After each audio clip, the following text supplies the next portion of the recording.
Chapter 372. Gu Fei's escape was clean and neat, without the slightest bit of sloppiness. His determination could be seen. After all, this was something that the Kung Fu families had been discussing for a long time. The gradual decline of Kung Fu had something to do with the strict disciple selection. Learning Kung Fu would not be able to shoulder the heavy responsibility of maintaining world peace, nor would it be able to exchange it for any easy benefits in life. In addition, the requirements for the person learning Kung Fu were so high that it was even harder to find a disciple than a master. Even so, Gu Fei and the Gu family had always adhered to this principle and never wavered. They insisted that Kung Fu was used to cultivate Ultraman, and not to create little monsters. Furthermore, even their own family members did not want to learn Kung Fu, let alone outsiders. Gu Fei thought about these things as he ran, and couldn't help but feel a wave of sadness. When the players on the clouds saw Gu Fei run so quickly, many of them stopped in their tracks. The message that Gu Fei ran was very obvious. Naturally, he was not willing to teach Kung Fu. Even if they caught up, it would be meaningless. Many of them looked unhappy. They felt that Gu Fei was playing the game too dishonorably. He had been high for so long, and it was time for him to contribute his method for everyone to be high together. However, since Gu Fei was not willing, there was nothing they could do. They could only be angry in their hearts. More importantly, even if they chased, most of them were not as fast as Gu Fei.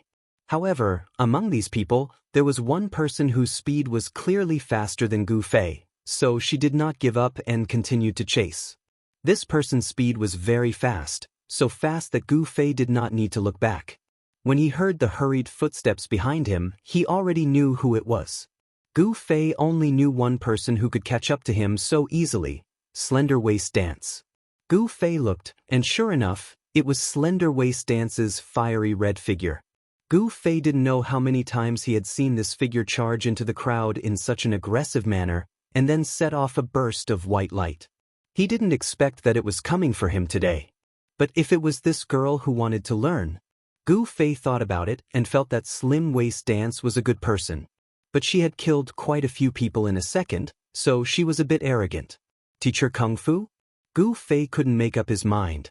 To be honest, Gu Fei did not have much experience in choosing a disciple. According to the rules, opening a dojo and accepting disciples required the approval of one's own master. Although Gu Fei's master was his father, he hadn't given him this right yet. It was fine to give him a few pointers like teaching a coward savior, but Gu Fei had not yet obtained the qualification to be a hands-on teacher and disciple. While he was thinking about this, Slim Waist Dancer had already rushed in front of Gu Fei. Without waiting for Gu Fei to speak, she had already reprimanded him. "Hey, I didn't know that you were so stingy." Gu Fei was startled, and immediately realized what she was talking about. He could only smile bitterly. "You don't understand." "What don't I understand?" "Don't be like this. If you have something fun to play with, take it out and play with everyone. You're actually scared to the point of running away. That's too ugly. This isn't your style." Slim Waist Dancer said. "Then what is my style?" Gu Fei couldn't help but ask. Slim Waist Dancer stammered. After thinking for a long time, she realized that she actually didn't know Gu Fei that well. Finally, she said angrily, "Even if you don't want to, don't run. Go back and kill them." Gu Fei was speechless. Slim Waist Dancer was very proud. "How about it? Speechless now? I told you, how could you be like this?" "Sigh, you wouldn't understand even if I said it." As Gu Fei spoke, he glanced in that direction to see if there was anyone else like Slender Waist Dance who was chasing after them. No, not a single one. Although Gu Fei had been caught by Slim Waist Dancer and stopped, the other players in Cloud City were still standing there. No one came over. At most, they would look in their direction a few times. Gu Fei didn't have clairvoyant ears. He didn't know that although they didn't come over, the topic of their conversation never left his side. "Ah, Slim Waist Dancer has caught up to that kid," someone exclaimed. Slim Waist Dancer's speed is unparalleled in the game. Looks like even Drunk Qianli can't do it. Drunk Qianli has also stopped. The two of them seem to be talking. What are they talking about? After someone asked this question, Countless people immediately thought of the answer. Everyone was chasing after Gu Fei with the same goal, and Slim Waist Dancer was no exception. Anything that Slim Waist Dancer wanted, unless it wasn't in the game, wouldn't be a problem for her. This was because she had a bottomless money bag. Thinking of this, countless people began to feel regret. They regretted not knowing how to appreciate favors from the start. They actually wanted Gu Fei to teach them. They should have called out the price right from the start. Now that Slim Waist Dancer had made the first move, how could normal people afford the item after she called out the price? Normal people always had the misconception that rich people were all scumbags. If they could buy something with 500 renminbi, they would use 1,000 renminbi to show that they were rich. Of course, that wasn't the case. However, the truth was that Slim Waist Dancer wasn't even talking to Gu Fei about the deal. After Gu Fei explained the issue of Kung Fu teaching, Slim Waist Dancer was confused and said in the end, "It's so troublesome?" Of course. Nowadays, there are fewer and fewer people learning Kung Fu. I can't help but say that there are too many restrictions. Gu Fei said. Then cripple it.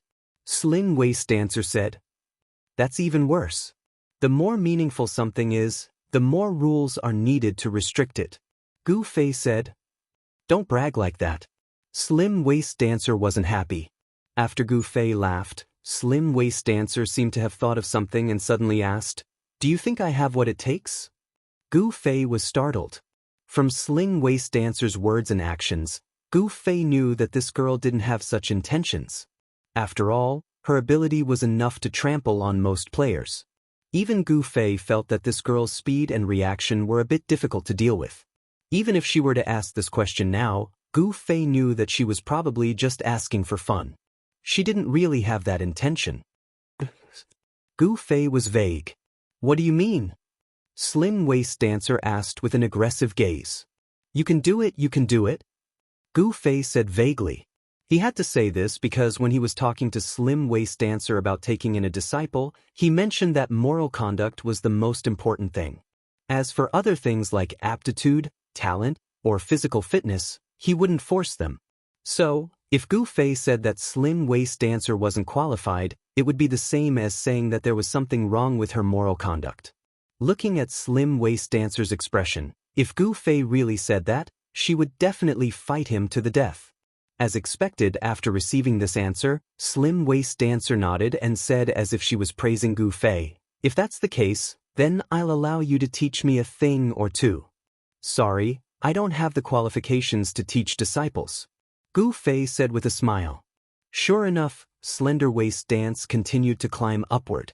However, Gu Fei had already prepared a follow-up move and easily blocked Slender Waist Dance.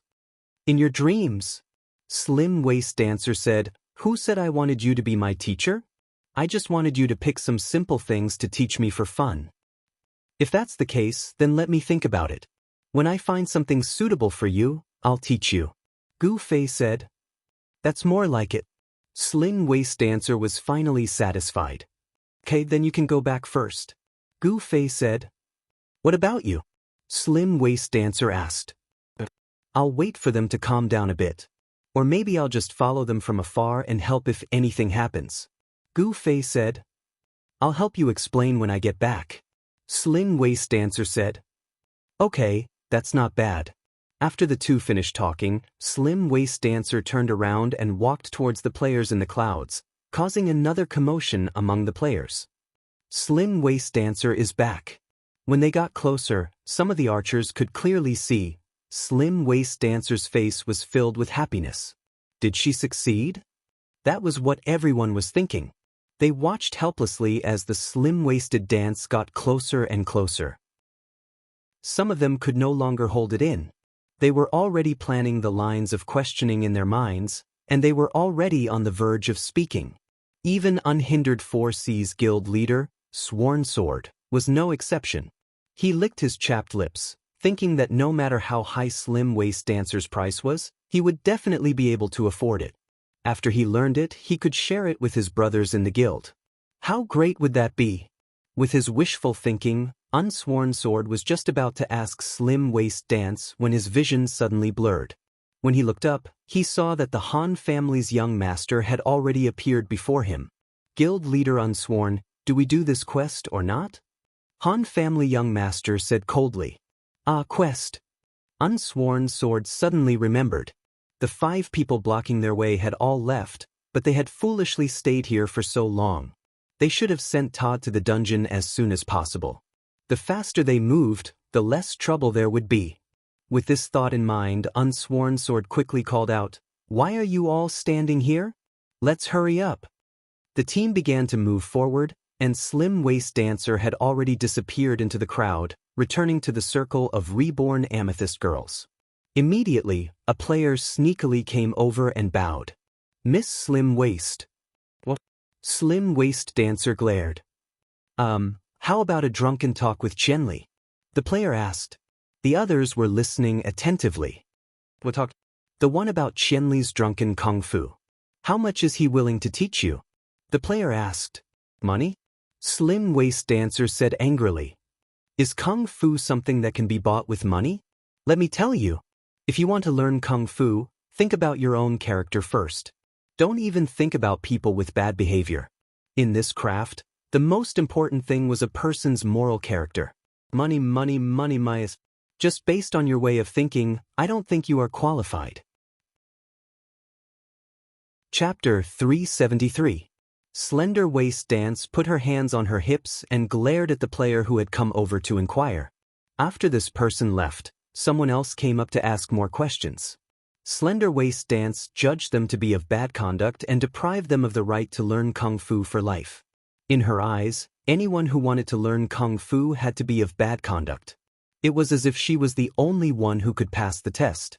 In a short while, no one dared to ask Slender Waist Dance for information, and the news had spread to the ears of every player in the Cloud Players. The players who had been scolded by Slender Waist Dance weren't in a good mood. Someone came over to ask and immediately scolded, "Learn kung fu? You want to learn kung fu with this kind of conduct? Did you pass the moral education in elementary school?" In the end, everyone was confused. Speaking of character, it was a very vague concept. How was it measured? If you had to follow the laws and regulations, then everyone would obey the law.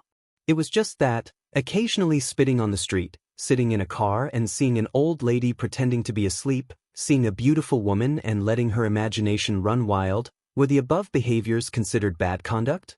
Everyone thought hard and examined their own lives. Everyone found that there was a stain on their morals along the way. They couldn't help but feel very depressed. "It's over, I'm not qualified to learn kung fu anymore," they thought. The players in the clouds slowly moved forward with a strong sense of self-reflection. Gu Fei kept a certain distance from the rest of the group and walked alone on the other side, just as he had said to Slender Waist Dance. The scenery of Sunset City was completely different from the other main cities.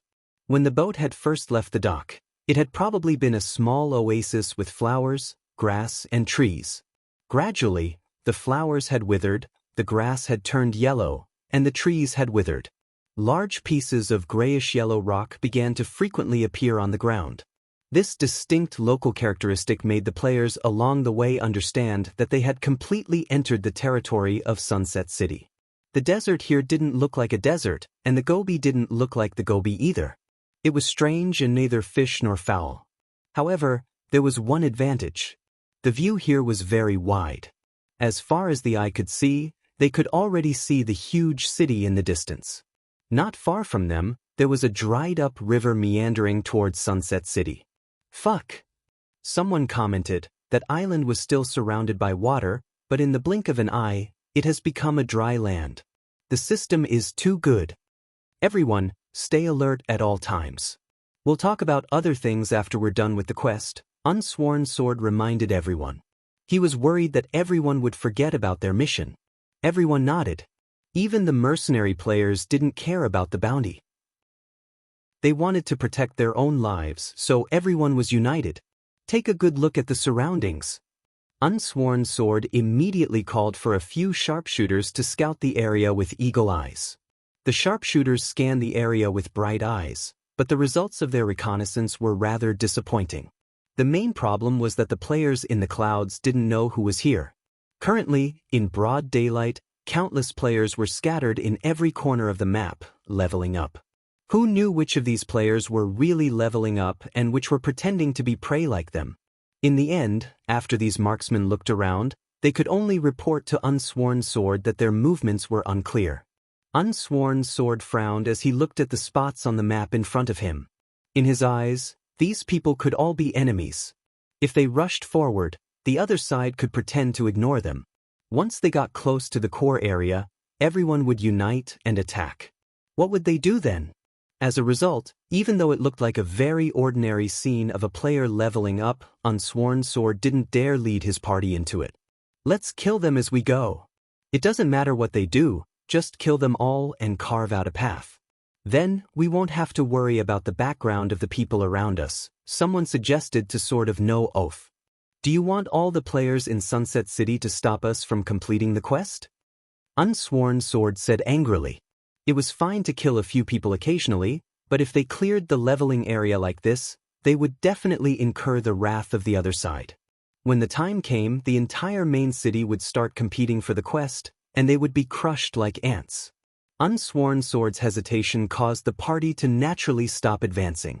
Unsworn Sword sighed and waved his hand. Let's rest here for a bit. All party leaders, come over for a meeting. Fuck, why is there a meeting again? A mercenary party leader cried out. There weren't many battles in this quest, but there were quite a few meetings. It was annoying to the point of death. Gu Fei, who was a few hundred meters away from the main party, saw the party suddenly stop advancing. He didn't ask what was going on. It just so happened that there was a place next to him to farm monsters, so he was much more at ease alone. He randomly picked up monsters and killed them while waiting for the other party to move again. This Cloud City Expedition team's nth leader representative meeting was in full swing. At the same time, at the back of their party, on a large rock that looked like a small mountain, there were already 7 people lying in wait. Why aren't they moving? One of them whispered. There's no need to be so quiet, right? They can't possibly hear us from so far away, right? Another person said. It's better to say it in the chat than whisper, another person said. All right, stop talking nonsense.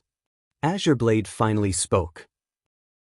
Although they had set out later than the players from Cloud City, their self-made boats were very mobile. Moreover, they could control their own speed. If they worked hard, they would naturally be able to move faster. However, they didn't choose to land at the dock. After forcing their way ashore at another water stall, the group of 7 hurriedly rushed forward and finally caught up to the main party of Cloud City players. At this time, they were lying in wait behind the rock with the intention of scouting. However, they didn't care about the unhindered quest at all. They only had one goal, Gu Fei. To be more accurate, Gu Fei wasn't their goal. Their goal was Gu Fei's equipment. In this situation, we don't have a chance to attack. Looks like we're in too much of a hurry, one person muttered. Azure Blade acted as if he didn't hear him. He turned to the person beside him and said, Glue, try to see what they're doing. The player called Glue was the archer in their group of 7. Azure Blade had assigned him to look, so it was obvious that he was also a sharpshooter with Hawkeye. There were hundreds of players in Cloud City. Apart from the party leader and a few people from Unhindered who were urgently discussing a problem, the others had nothing to do. After staring for a while, the person shook his head and said, I don't know what they're doing. They're probably taking a break? Take a break? It wasn't like a large-scale conflict had just broken out.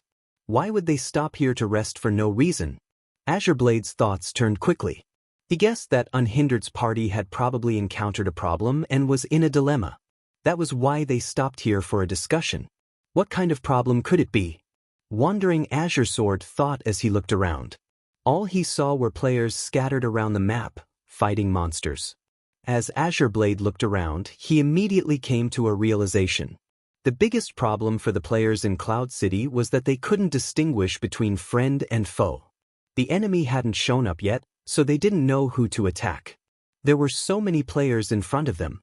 Maybe they were all enemies, or maybe they weren't. Because of this thought, they couldn't take another step forward. This problem is a bit difficult. Azure Blade couldn't help but think for them. What do we do? What do we do? At this time, In the nth meeting of the party leader representatives of the Cloud City expedition, the leaders were also muttering these 3 words. Hey! At this time, Luo Luo sent a message to Han family young master. Do you have an idea? If you do, say it quickly. Since the beginning of the meeting, some people had already proposed a few ideas, but they were all rejected because they weren't very reliable. During this process, Han family young master didn't say a word. Luo Luo, who had seen Han family young master's craftiness, didn't believe that he didn't have any ideas. Unsworn Sword also looked at Han family young master with anticipation. He was the only one who hadn't spoken yet. It was as if he was Unsworn Sword's last hope. Ahem! Han family young master coughed lightly. Unsworn Sword was immediately overjoyed. Brother Han, what idea do you have? I feel that given the current situation, the best thing for us to do is to go our separate ways. The Han family young master said. Split up? Unsworn Sword repeated. He was already thinking about the pros and cons of this idea. The others were also thinking the same thing. Since we don't know where the opponent is or who the opponent is, we should split up. We might be able to lure the opponent out and act according to the situation, Han family young master said. Facing a competitive mission, we are already at a disadvantage in terms of numbers. Wouldn't it be too dangerous if we split up? Someone said. The other party might have a lot of people on this mission, but how could they work together as a team? Everyone here is a mercenary group leader. Do you need me to explain this? Everyone was silent. Indeed, in this kind of mission, they needed to seek cooperation. However, this cooperation actually required a lot of knowledge. First, they had to look at the difficulty of the mission. After cooperating, they had to be able to complete the mission perfectly. But it wasn't that the more partners they had, the better. The more partners they had, the more people would split the benefits and the less they would get. Therefore, the number of partners needed to be just right. This required them to accurately grasp the difficulty of the mission and their own strength. Apart from that, because it was a competitive mission, when recruiting groups, it was usually a few strong mercenary groups that formed temporary teams. In this way, other small mercenary groups might not even be able to complete the mission, let alone compete with each other. In the end, they could only withdraw. Therefore, how to form a temporary team that could intimidate others was another field of study. Even if it's not all of them, the temporary team that they formed shouldn't be weaker than us, right? If we split up, wouldn't we be in trouble? Chapter 374. The mercenary group leaders discussed among themselves, expressing their disagreement with the Han family young master's strategy of splitting up the troops.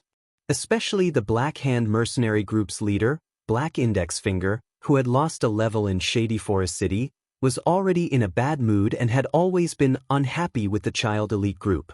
Seeing the Han family young master acting like a con man, he was the loudest. The Han family young master listened quietly and did not react at all. Until everyone racked their brains and could not think of anything to criticize, they finally quietened down and began to stare at the Han family young master, waiting for him to explain. The Han family young master then nodded and said calmly, "How to split up? How many teams?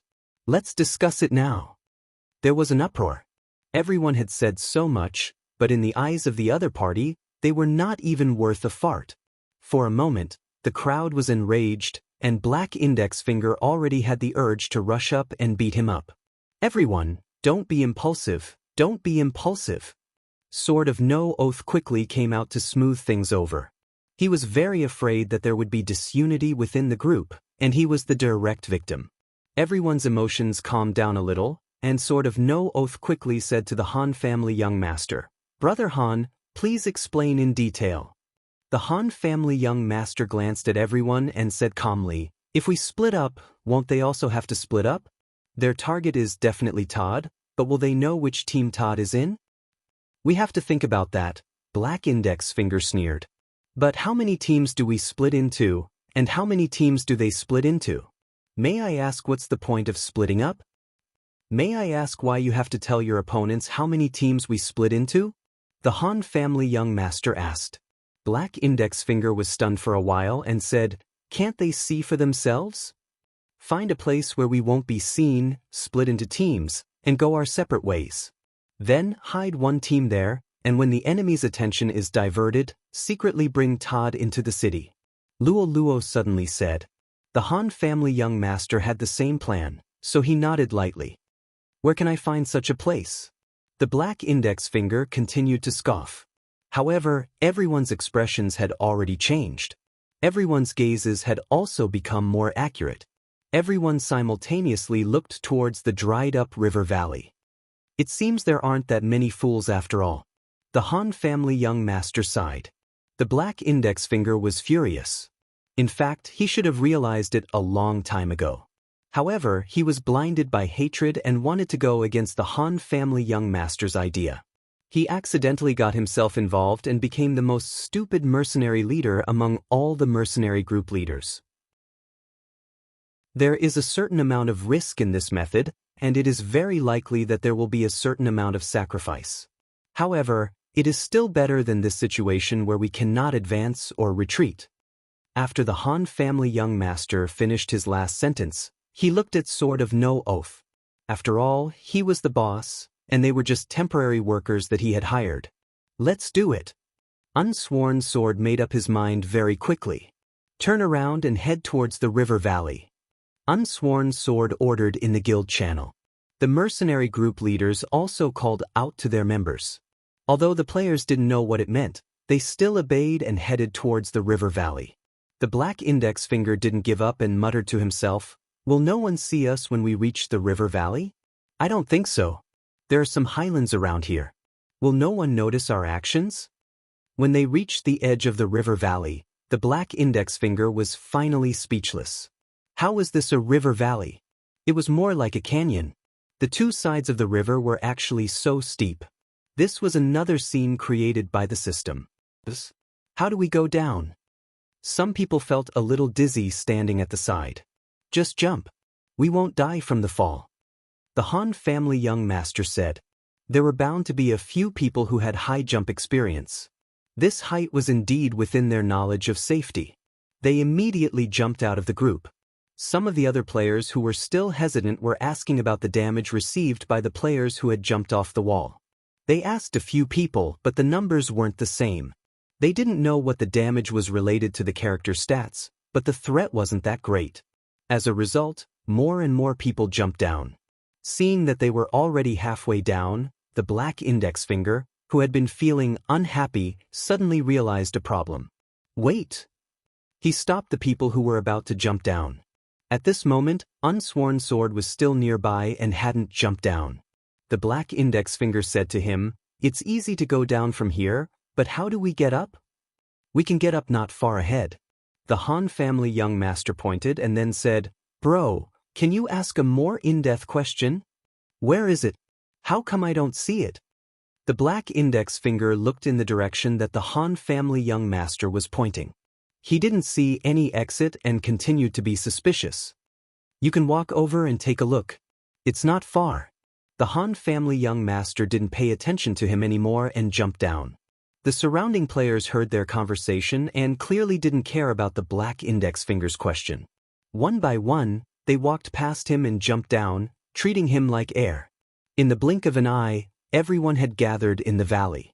It was quite crowded. On the way here, Unsworn Sword had already listened to the Han family's young master's suggestion and arranged the groups properly. At this time, he had already informed the relevant personnel. After everyone jumped into the valley, they stood in groups according to the established guidelines. After walking along the valley for a short while, they saw the exit that the Han family young master had mentioned. Everyone take care. See you in Sunset City. The two sides of the valley weren't very steep, so climbing up wasn't too difficult. Once everyone climbed up, they would have to advance in different directions. They would definitely encounter each other and fight. Casualties were inevitable. However, as long as Todd arrives successfully, the system will naturally announce that they have failed the mission and the other party will stop the meaningless battle. Therefore, all we have to do is try our best to stall for time and stall for time. Unsworn Sword gave everyone a final reminder based on what young Master Han had said. Take care, see you later. As each group had to maintain a certain level of combat power and class balance, many friends weren't in the same group. At this time, after the leader finished speaking, the friends also began to say goodbye to each other. Hey, give it back to me. At this time, even the Han family young master had someone come up to talk to him. However, the content of the conversation had nothing to do with what everyone else was talking about. How much? I'll buy it, the Han family young master said to the person who came. Not selling, I still want to play. The person who came to talk to the Han family young master was Boundless Mang. Then use it for a while more, I'll return it to you after the mission is over. At this time, with unsworn sword's order, everyone had already started climbing out of the valley. The Han family young master didn't care whether Boundless Mang agreed or not. He waved his hand and called his brothers. We're going too. The Boundless Mang didn't chase after her, and the group she was in had already set off. After the Han family young master walked out, he took out the binoculars from his pocket and looked around. This is really good stuff. This thing. I really don't know how that girl got it. The king of intelligence, Brother Yu, had once again encountered a problem he couldn't understand. It was as if 100 claws were scratching his heart. Can't you just ask her? Yu Tianxinming mumbled. I don't think she will say it. Brother Yu had investigated a lot of information and knew the fickleness of human nature. For some very secretive things, asking someone directly would only add to his troubles. In his eyes, this binoculars was really a mysterious thing. It was equivalent to the super-enhanced version of the eagle eye skill. Looking at Yu Tianxinming's sour expression, one could tell the value of this treasure. How could she easily tell the origin of this thing? Brother Yu concluded with his rich experience. She might not say it if you ask her, but you can ask Qianli. Unscathed in battle smiled lewdly. Isn't he very close to this girl? Why didn't Qianli come? Sword Demon asked simply. Who knows where he ran off to? The young master of the Han family simply replied. It's so good that Qianli is here. Now that I'm with such a useless person, I'm in a terrible mood. Yu Tianxinming said while glancing to the side with extreme contempt. Drifting revealed an honest smile, as if she didn't hear Yu Tianxinming's blatant attack. Drifting said sincerely, it's really a pity that Qianli isn't here. This team needs his mature and steady temperament. Kid, what did you say? Are you looking for trouble? Yu Tianxinming was also in a lot of pain after his true identity was exposed in the parallel world. He hated words like children very much. Drifting was obviously referring to something. Did I say anything?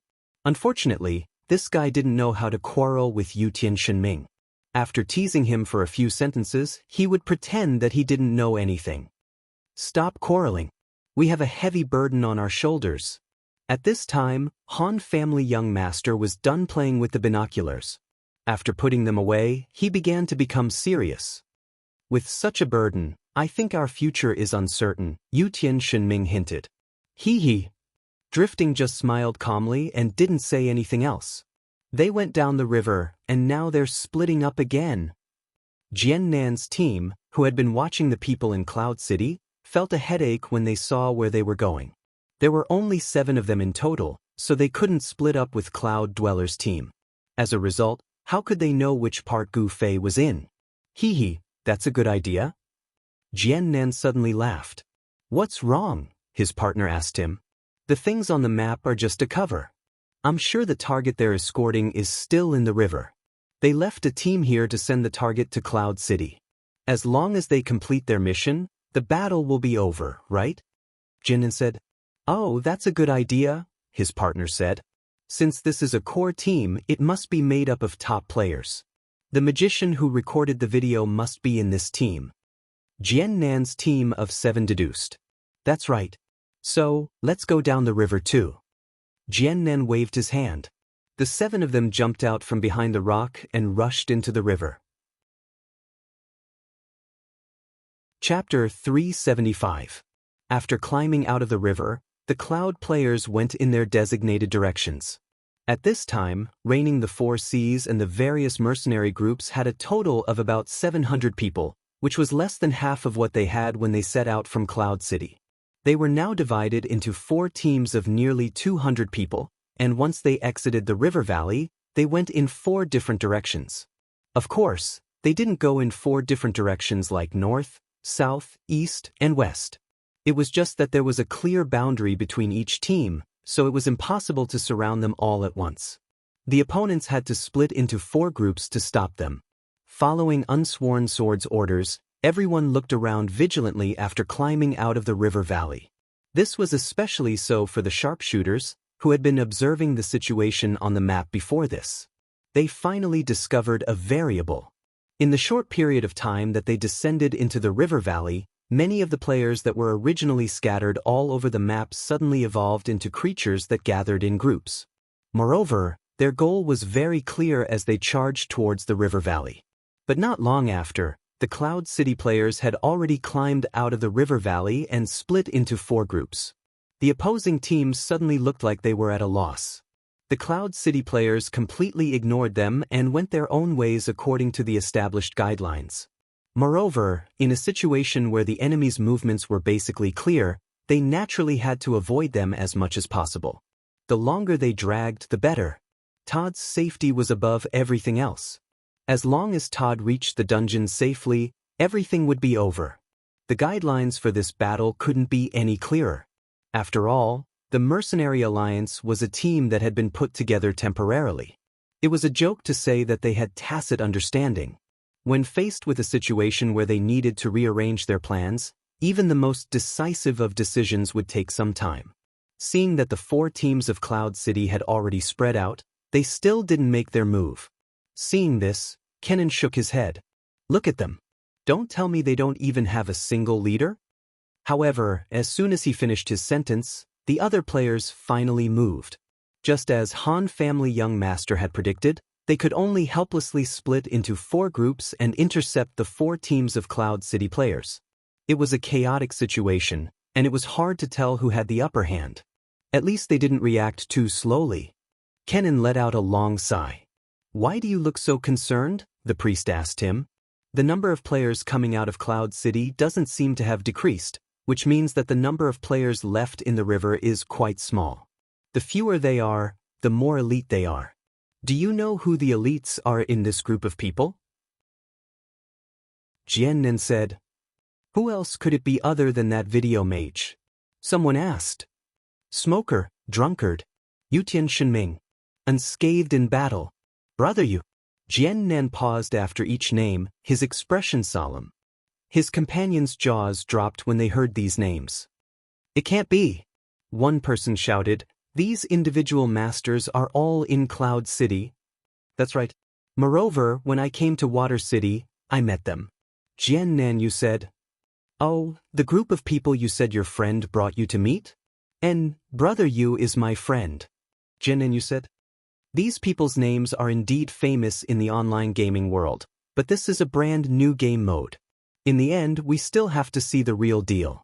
They are so arrogant, why don't they have the names of the 5 roaches of the parallel world? So, we might not necessarily be their match. The thief in Jian Yu's group of 7 was actually a tall and sturdy man. At this moment, he spoke with a heroic expression. Jian Yu smiled and said, it is indeed hard to say who is strong and who is weak.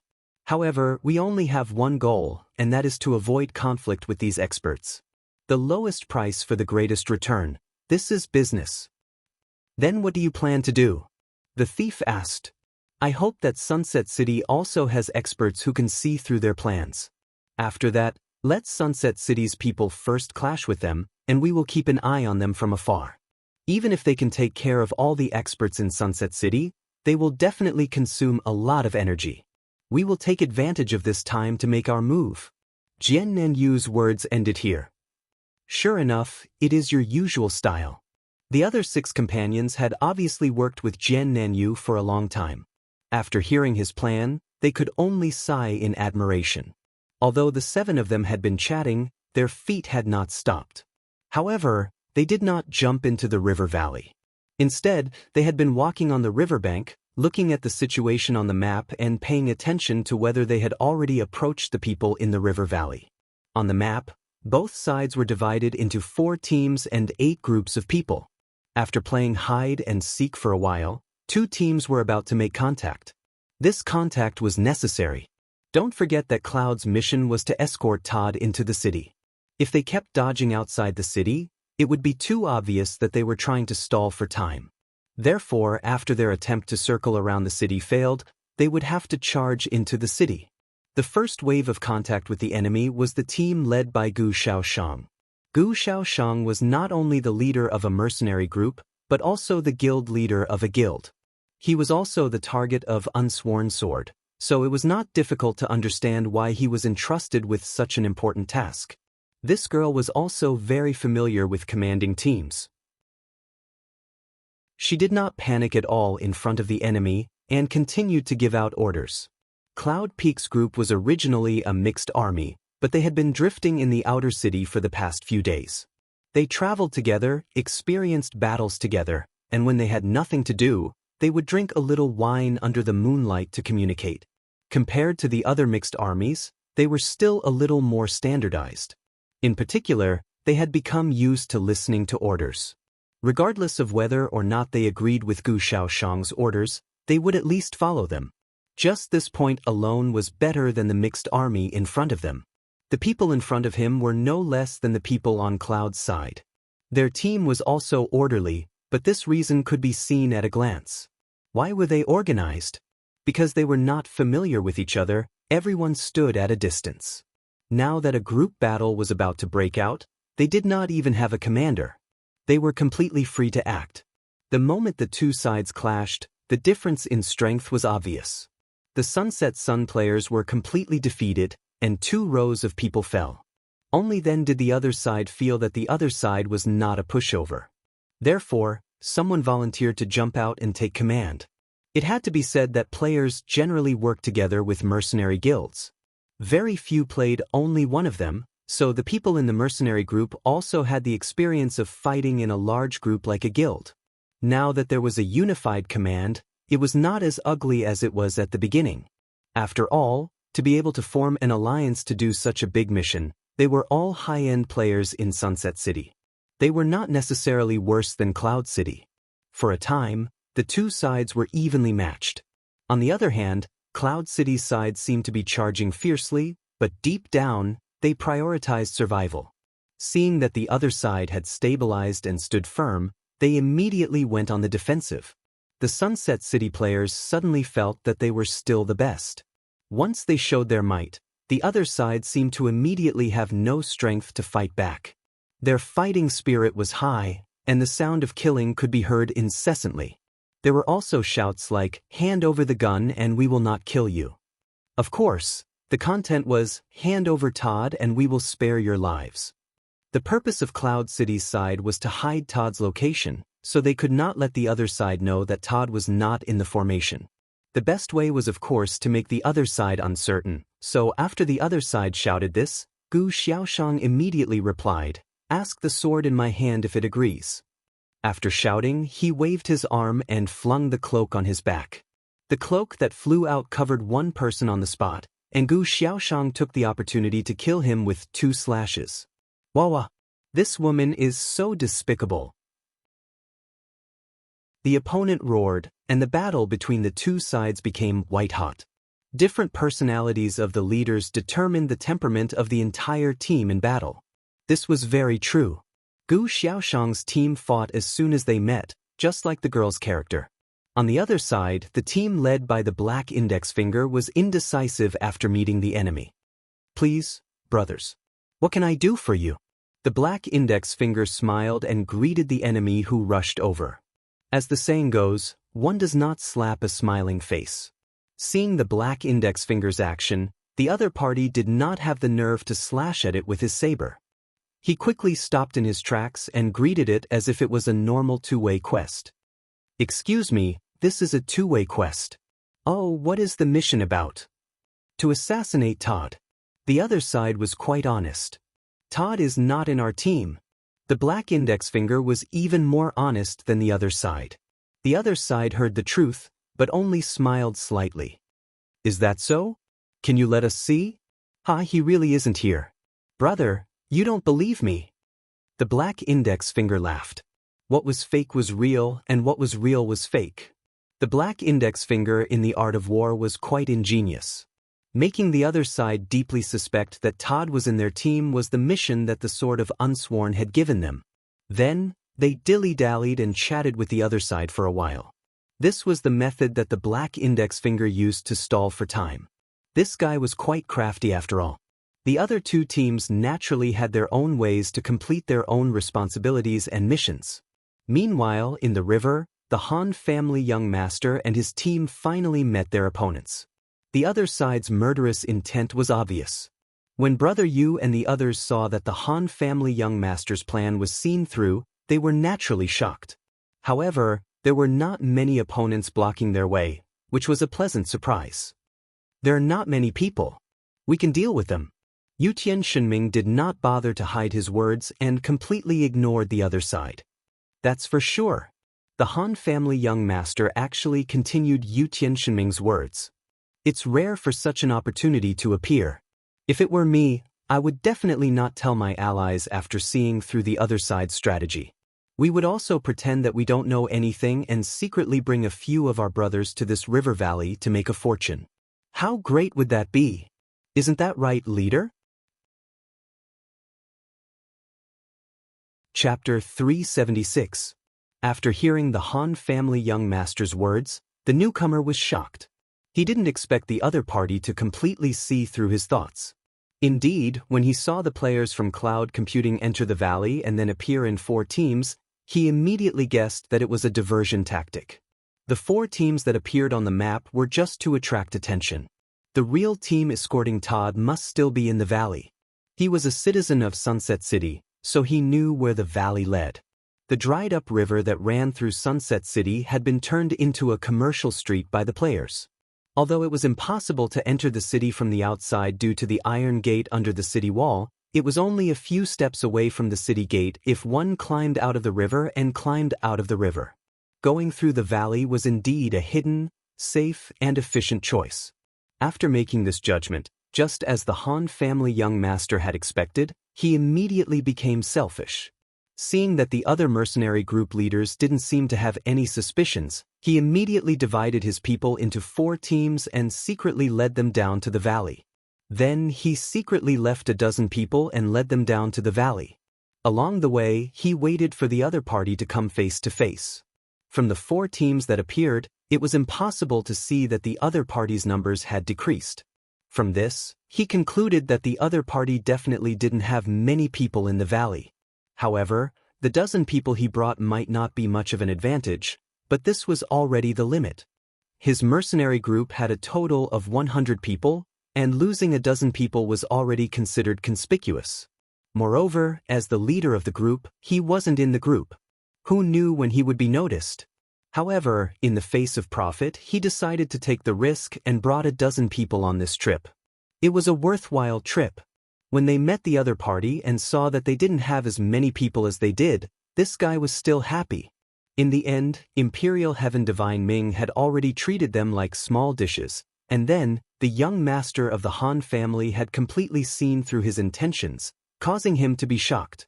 Since the other party could think of this step, they were probably prepared for this kind of situation. The other party had a total of 7 people. Among them, there was a haggard person in ragged clothes. Although he had stopped with the others, he didn't react to the ill-intentioned people blocking his way. This was undoubtedly the NPC they were escorting Todd. He didn't say much and immediately waved his hand to call for an attack. Anyway, the goal of the mission was to assassinate Todd.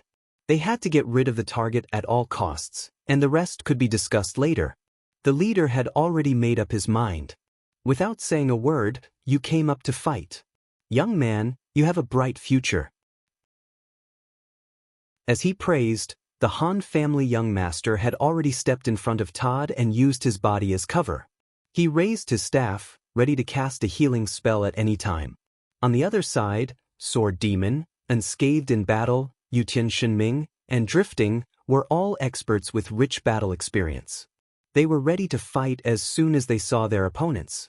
At this moment, when they saw their leader wave his hand, it was as if they were listening to orders, and they were one step faster than the other party. The arrow whistled.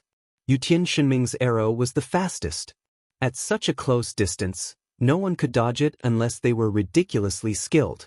The mage, who was about to cast a spell under the leader's order, was hit in the head by the arrow and disappeared. Not good. The leader was already complaining in his heart. An expert would know when he stretched out his hand. This saying was very suitable in online games. The other party killed one person with one shot. Just this high damage alone showed the level of the archer's equipment and skills. However, the archer's performance wasn't over yet. After releasing the arrow, he stuffed the bow into his pocket. When he came out again, he had already changed his bow. The bow was knocked, and the bowstring was loosened. So. This time, 2 consecutive arrows were released. The 2 arrows flew out like meteors chasing after the moon. Their speed was much faster than that of an ordinary archer's double arrow. And Yutian Shenming was bullying a mage. How could he dodge this attack? When the 2 arrows were nailed into his chest, the mage had already finished chanting the summoning spell. However, the last word was changed to fuck, and then disappeared. The leader couldn't help but tremble. He had thought that although there weren't many players escorting Todd, they would definitely be elites. However, he didn't expect them to be this strong. In the blink of an eye, the 2 mages in his formation were dead. This wasn't the end. The warrior on his side used charge. He wanted to knock the priest away and then kill Todd with a whirlwind. In the end, the enemy warrior took a step forward and used the exact same charge. The result was tragic. The 2 charges collided. The result was that the warrior on his side was knocked far away. The enemy calmly stood in place. He waved his hand and snapped his fingers. Without turning his head, he said, "Return." In the end, the Han family young master poked and scathed in battle's waist with his staff. "Move, you're blocking my view." They still have time to joke around while fighting. It seems like we're really a piece of cake for them. The leader was already discouraged. As for the archers in their formation, they were originally prepared to attack the opposing mage like Imperial Divine him. However, before they could even release their arrows, the opposing mage waved his hand and chanted. Everyone began to rub their eyes. Did they see it wrong? Why did 4 of them suddenly appear in the same row? Shadow clone technique? Some Naruto fans screamed. 1,000 layers of flames. The 4 mages raised their staffs at the same time. Everyone didn't know what to do. Although they were sure that the spells released by the virtual images would be very weak, the problem was, who knew which was real and which was fake? If they didn't know, how were they supposed to dodge? Looking at the direction that the 4 mages pointed at, everyone was in danger of being attacked. Therefore, everyone started to run for their lives, trying to rush out of this area. Tears streamed down the leader's cheeks as he ran. What was going on? They were the ones who wanted to take the initiative to attack. In the end, apart from being sent flying by the enemy's charge, they didn't even have a chance to launch a complete attack. A large expanse of flames had already blossomed in the center of the river valley. Quite a few players had been burned, but the phantom magic attack didn't take any damage, so a total of 2 people had been unlucky. One of them died on the spot, while the other one had a lot of HP. Although he was burned, he still managed to escape the sea of fire. However, the battle was very intense. There was no time for him to breathe. Unscathed in battle had already rushed over and waited for him. He swung his sword with both hands and knocked him back into the sea of fire like he was hitting a baseball. On the other side, Drifting raised his staff and chanted, "Heavenly Fire Wheel." At least the 1,000 layers of flames couldn't be seen in the ground. After he chanted, "Heavenly Fire Wheel," 4 red fire wheels appeared in the sky. The players were under a lot of pressure. They didn't even have time to stabilize themselves before they ran again. That's the real one. The other party was indeed one of the top mercenary groups in Sunset City. Someone had already determined which one was Drifting's real one from the 4,000 layers of flames. The thief dashed out of the range of the Heaven's Descent flame wheel and headed straight for Drifting. However, he didn't expect to be ambushed midway. Sword Ghost, who had been stealth since the beginning of the battle, suddenly appeared at this moment and caught up with the thief. Sword Ghost swept past him like a gust of wind and stabbed him in the back. While the thief was jumping up and down, Sword Ghost had already finished him off with 2 more slashes. Han family young master and Brother Yu stood calmly in the middle, protecting Todd and buffing everyone. Unscathed in battle killed 2 more people with a whirlwind slash and called Brother Yu over to entertain him. Brother Yu, do you want to come over and have some fun? But Brother Yu was a good comrade. He was always cautious. Although his side had an obvious advantage, he still stuck to his position and didn't have the slightest intention of dragging things out. They had the advantage in numbers, not to mention that after a round of annihilation, their advantage in numbers no longer existed. This small team made up of ordinary mercenary groups was really not enough in front of a group of super experts. After another wave of pursuit, everything vanished like smoke in thin air, leaving the leader standing alone in the middle of the river valley. After all, he was a leader and was a little stronger than his subordinates. Everyone else had been killed, but he stubbornly held on. Facing so many super experts, he didn't have the slightest bit of confidence. His hands were on his sword, but his feet were weak. He felt like he couldn't even take a step forward. These guys are too scary, he thought. From the time the 2 sides came into contact and he gave the order to attack, only 2 minutes had passed and his side had been completely annihilated. He was the only one left. Wasn't life or death just a matter of 2 seconds? What made him even more miserable was that his companions, who had already died, sent him a message saying that he had dropped a level. What was going on? Didn't a 2-way quest not drop a level and only a portion of the experience? The leader had already realized that the risk this time was a little too big. This guy, how should I deal with him? Seeing that his opponent was as haggard as a candle in the wind, he could probably kill him with a tracking arrow. Yutian Shenming wasn't in a hurry to kill him. He turned around and asked the Han family young master to see if he had any other ideas. Let me ask you something. The Han family young master walked up. The opponent looked at the Han family young master with a calm expression. After all, this was a game. Although their lives were in the hands of others, they could always start over if they died. Most people still had a backbone and wouldn't easily surrender. Are the 100 Battles mercenary group with you guys? The Han family young master asked. Them? How could they be with us? The opponent replied. Oh, I understand.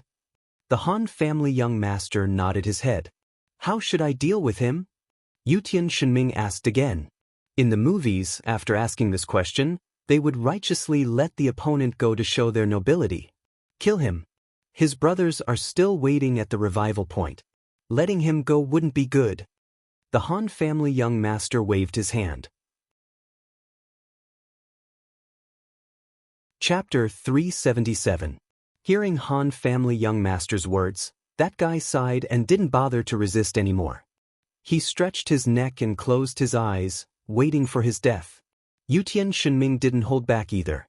He released the tracking arrow that he had prepared earlier. The white arrow drilled into that person's body, and that person immediately turned into a white light and returned to the city. 2 minutes to end a hardy battle, this group of experts couldn't help but feel a little proud.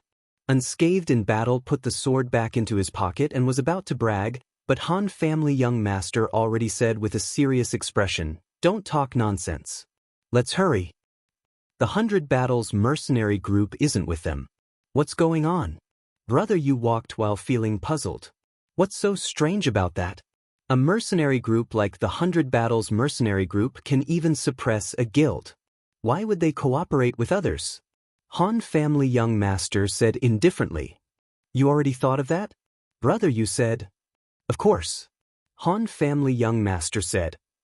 If 100 lives Jingluan saw through our plan and brought people here. Brother Yu felt a chill. The 100 Battles mercenary group didn't cooperate with other mercenary groups. This meant that if he found out about this plan, he could bring all of his people to Malaya Valley to intercept them. Everyone in that mercenary group seemed to know martial arts. Just a few of them would be hard to deal with.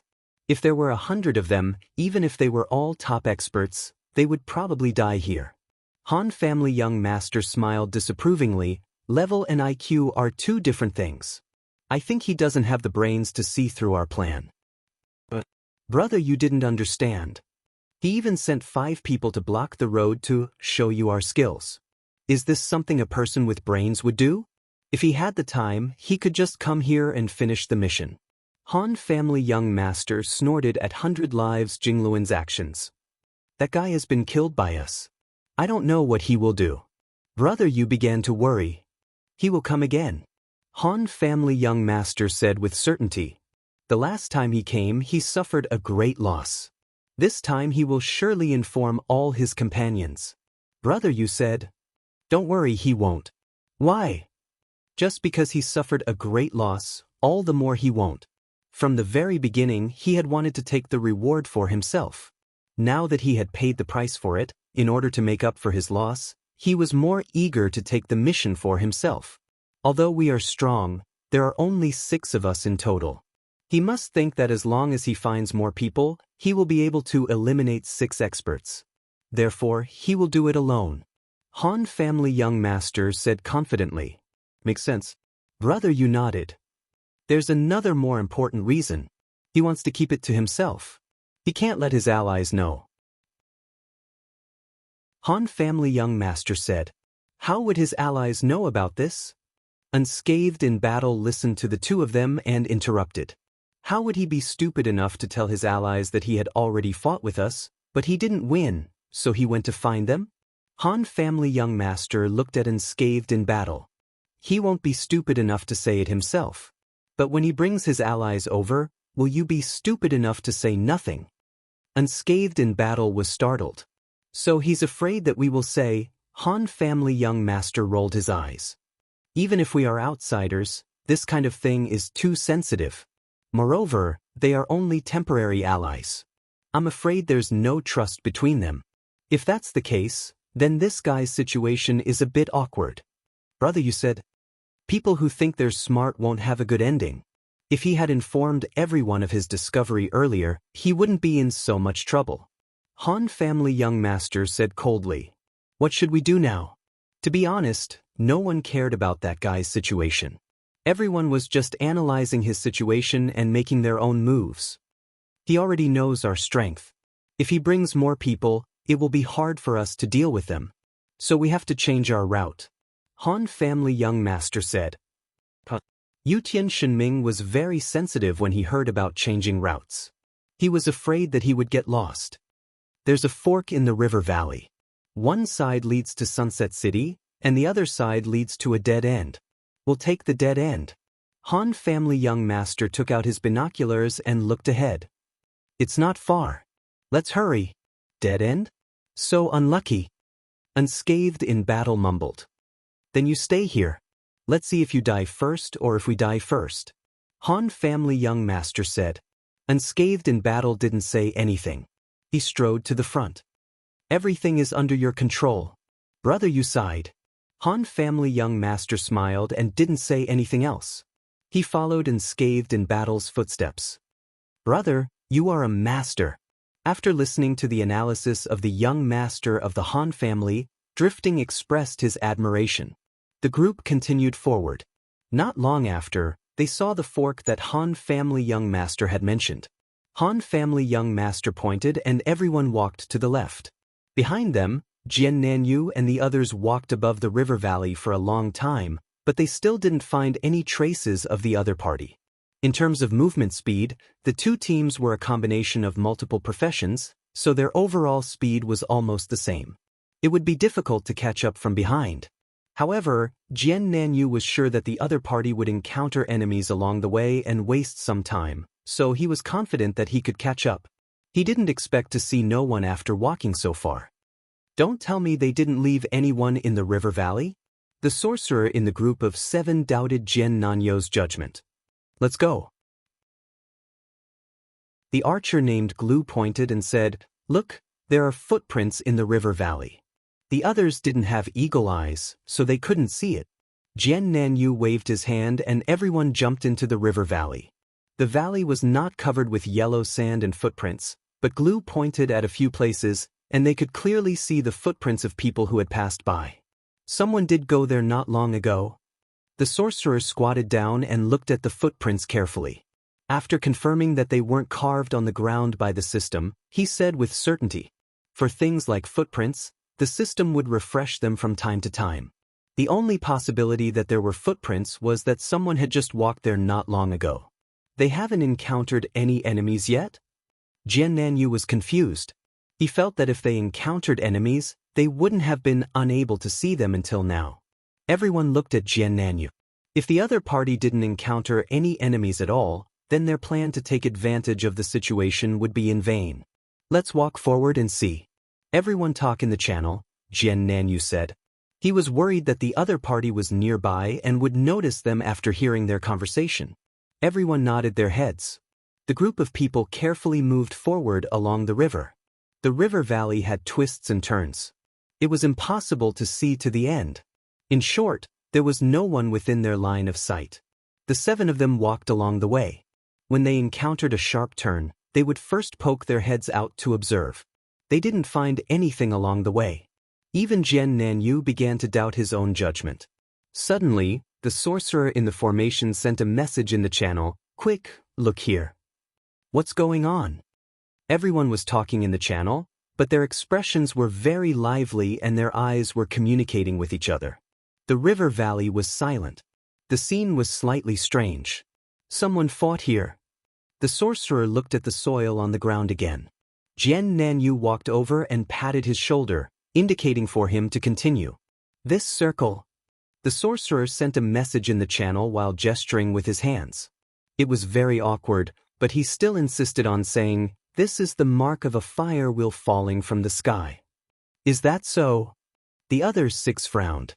They couldn't see anything. Trust my judgment. The sorcerer was extremely confident. This parallel world game is quite meticulous when it comes to details. Not only can I see that this is the mark of a fire wheel falling from the sky, but I can also see that the sorcerer's damage is very high. He really is a video sorcerer? Someone murmured. Yes, it seems like we're going the right way. Jian Nanyu rubbed the soil on the ground, but he still couldn't see how it was the mark of a fire wheel falling from the sky. Is there a burnt smell? Although he thought that, he managed to resist bringing it to his nose to smell it. He stood up and patted the sorcerer. Burning Robe is indeed an expert in fire spells. Humph, there are 2 main paths for sorcerers, lightning and water. They actually abandoned the fire element just like that. That's ridiculous. The sorcerer's full name was Burning Robe. He was a die-hard fan of fire spells. He had always been indignant that sorcerers started with fire spells and branched off into lightning and water spells. Look at this rock. At this time, another rogue called out to the others. Everyone hurried over. The rogue touched the few slash marks on the rock. This looks like it was made by a warrior's whirlwind slash, right? Jian Nanyu was a warrior, so he was naturally an expert. He came over to touch the rock, but he didn't dare to make a rash conclusion. However, when he lowered his head, he saw some scattered pieces under the rock. He picked them up and looked at them. He nodded and said, "No matter what skill it was, it should have been made not long ago." "So, they've already encountered the enemy?" someone said. "And they've already taken care of the enemy," another said. "That's a bit too fast. We've been chasing them closely." Jian Nanyu calculated the distance between them at the beginning. They actually took care of the enemy without us knowing anything. This battle lasted less than 3 minutes. Everyone was silent. If it was a one-on-one battle, 3 minutes was considered a long time. However, in a team battle, all the classes cooperated with each other. The clerics healed each other and helped each other. If the battle ended in 3 minutes, it meant that it was an overwhelming massacre. The enemy barely resisted before vanishing. As expected of an expert, Glue sighed. Or maybe it's because the enemy is too weak. The rogue was still somewhat unconvinced. There's no point in talking. Let's continue chasing. Although these guys won, their plan was also exposed. Their opponents would definitely gather more people. Our plan isn't outdated yet, Jian Nanyu said. Chapter 378. At this moment, the 10 or so mercenaries that had been annihilated in Setting Sun City had gathered together again. Their expressions were rather pained as they looked at their leader. We can't die for nothing. This person was indeed someone who would not give up until he reached the Yellow River. They are indeed very strong, but no matter how strong they are, there are only 6 of them. I will teach them a lesson. Let's call the guild members. Someone suggested after a moment of silence. The leader nodded. How are they fighting up there? They are still in a stalemate. It seems like they haven't discovered anything yet, someone replied. Of course it is. Those guys are definitely stalling for time. Let them fool around. Hurry up and call people we can trust, the leader said. As a result, the brothers busied themselves, calling over their close friends in the guild. Most players in the game valued loyalty. Once they heard that their friends were in trouble, many would not hesitate to throw their lives away and spill their blood. It was very common for them to come and help without even asking what was going on. At this moment, he waved his arm and called for help. Immediately, many brothers came over. There were about 50 of them. What is it? Aren't you doing a mercenary quest? One of the players asked. Yes, it's a quest. The other side is a bit strong, so we had no choice but to ask for everyone's help. What are you saying? Let's go. A group of people quickly assembled and set off valiantly. The leader, who had just suffered a painful lesson, was very confident this time.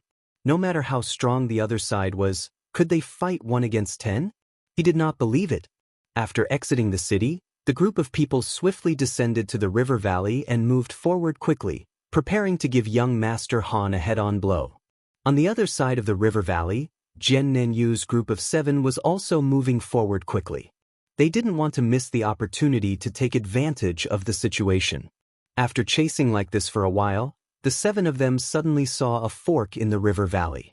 The 7 of them were immediately stunned, not knowing which direction to go. Why would there be a fork here? Glue muttered to himself. This could be considered a dereliction of duty on his part. Sharpshooters with Hawkeye were usually in charge of scouting in their respective teams. Now that they were in pursuit, he actually failed to notice that there was a fork in the river valley. It's not your fault. Jian Nan comforted him. This place should be beyond the range of your eagle eye. Where do these 2 sides lead to? Which side are they on?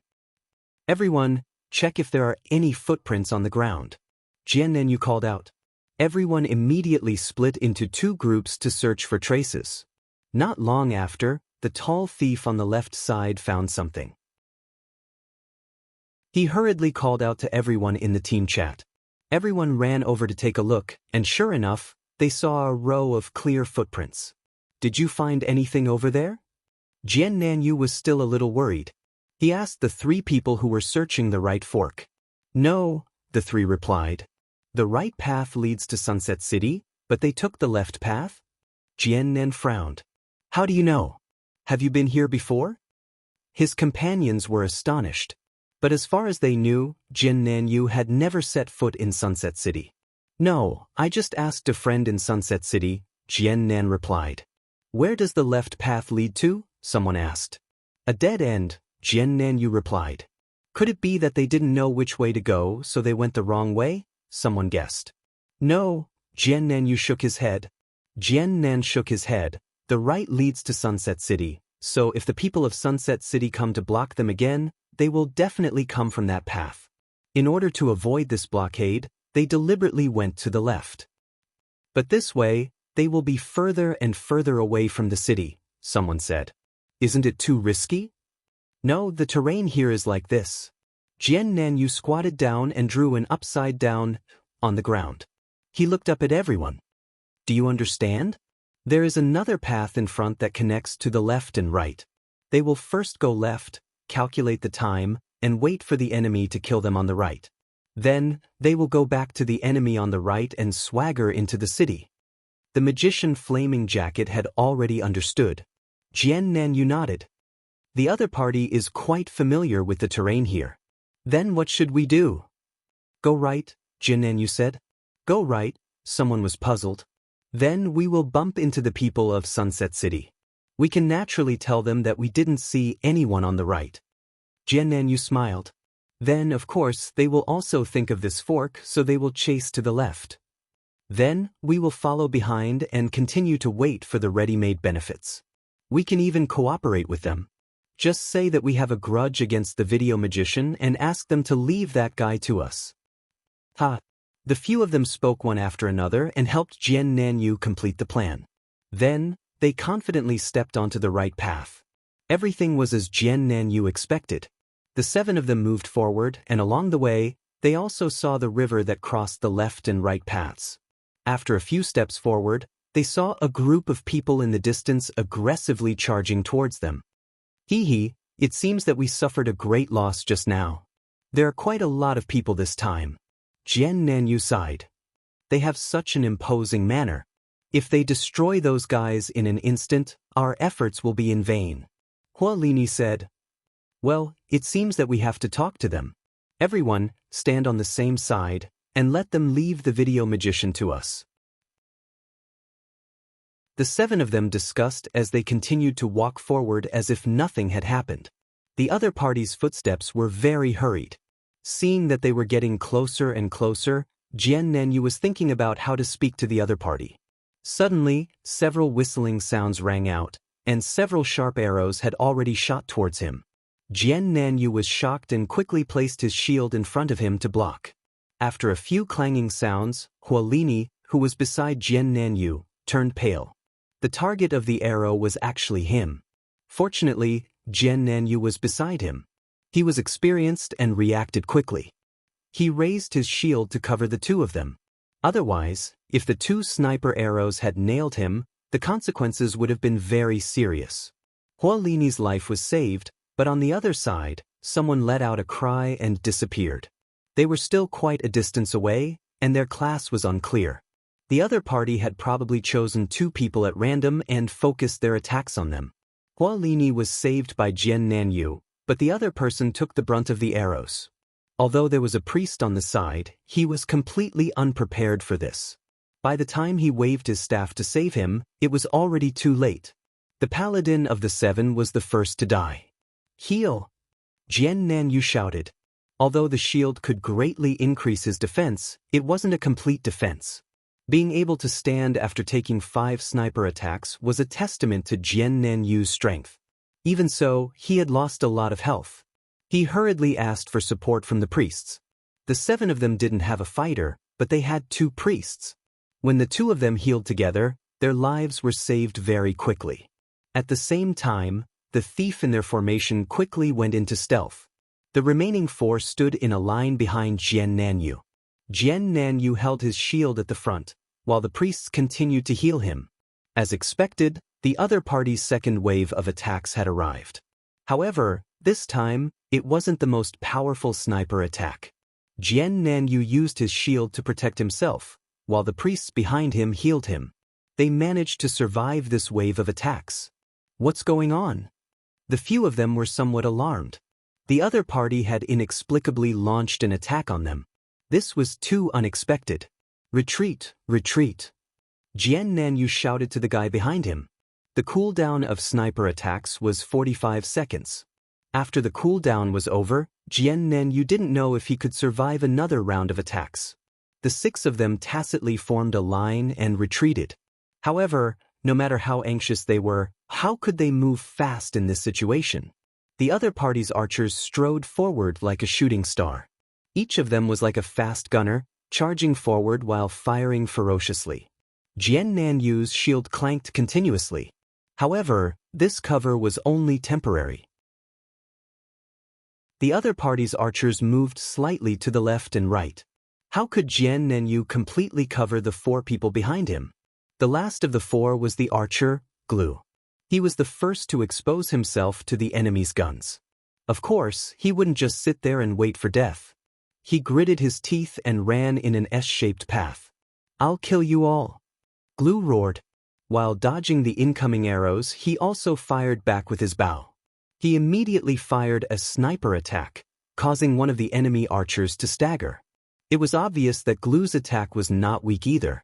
He then fired 2 consecutive shots. However, the other party also had a large number of priests.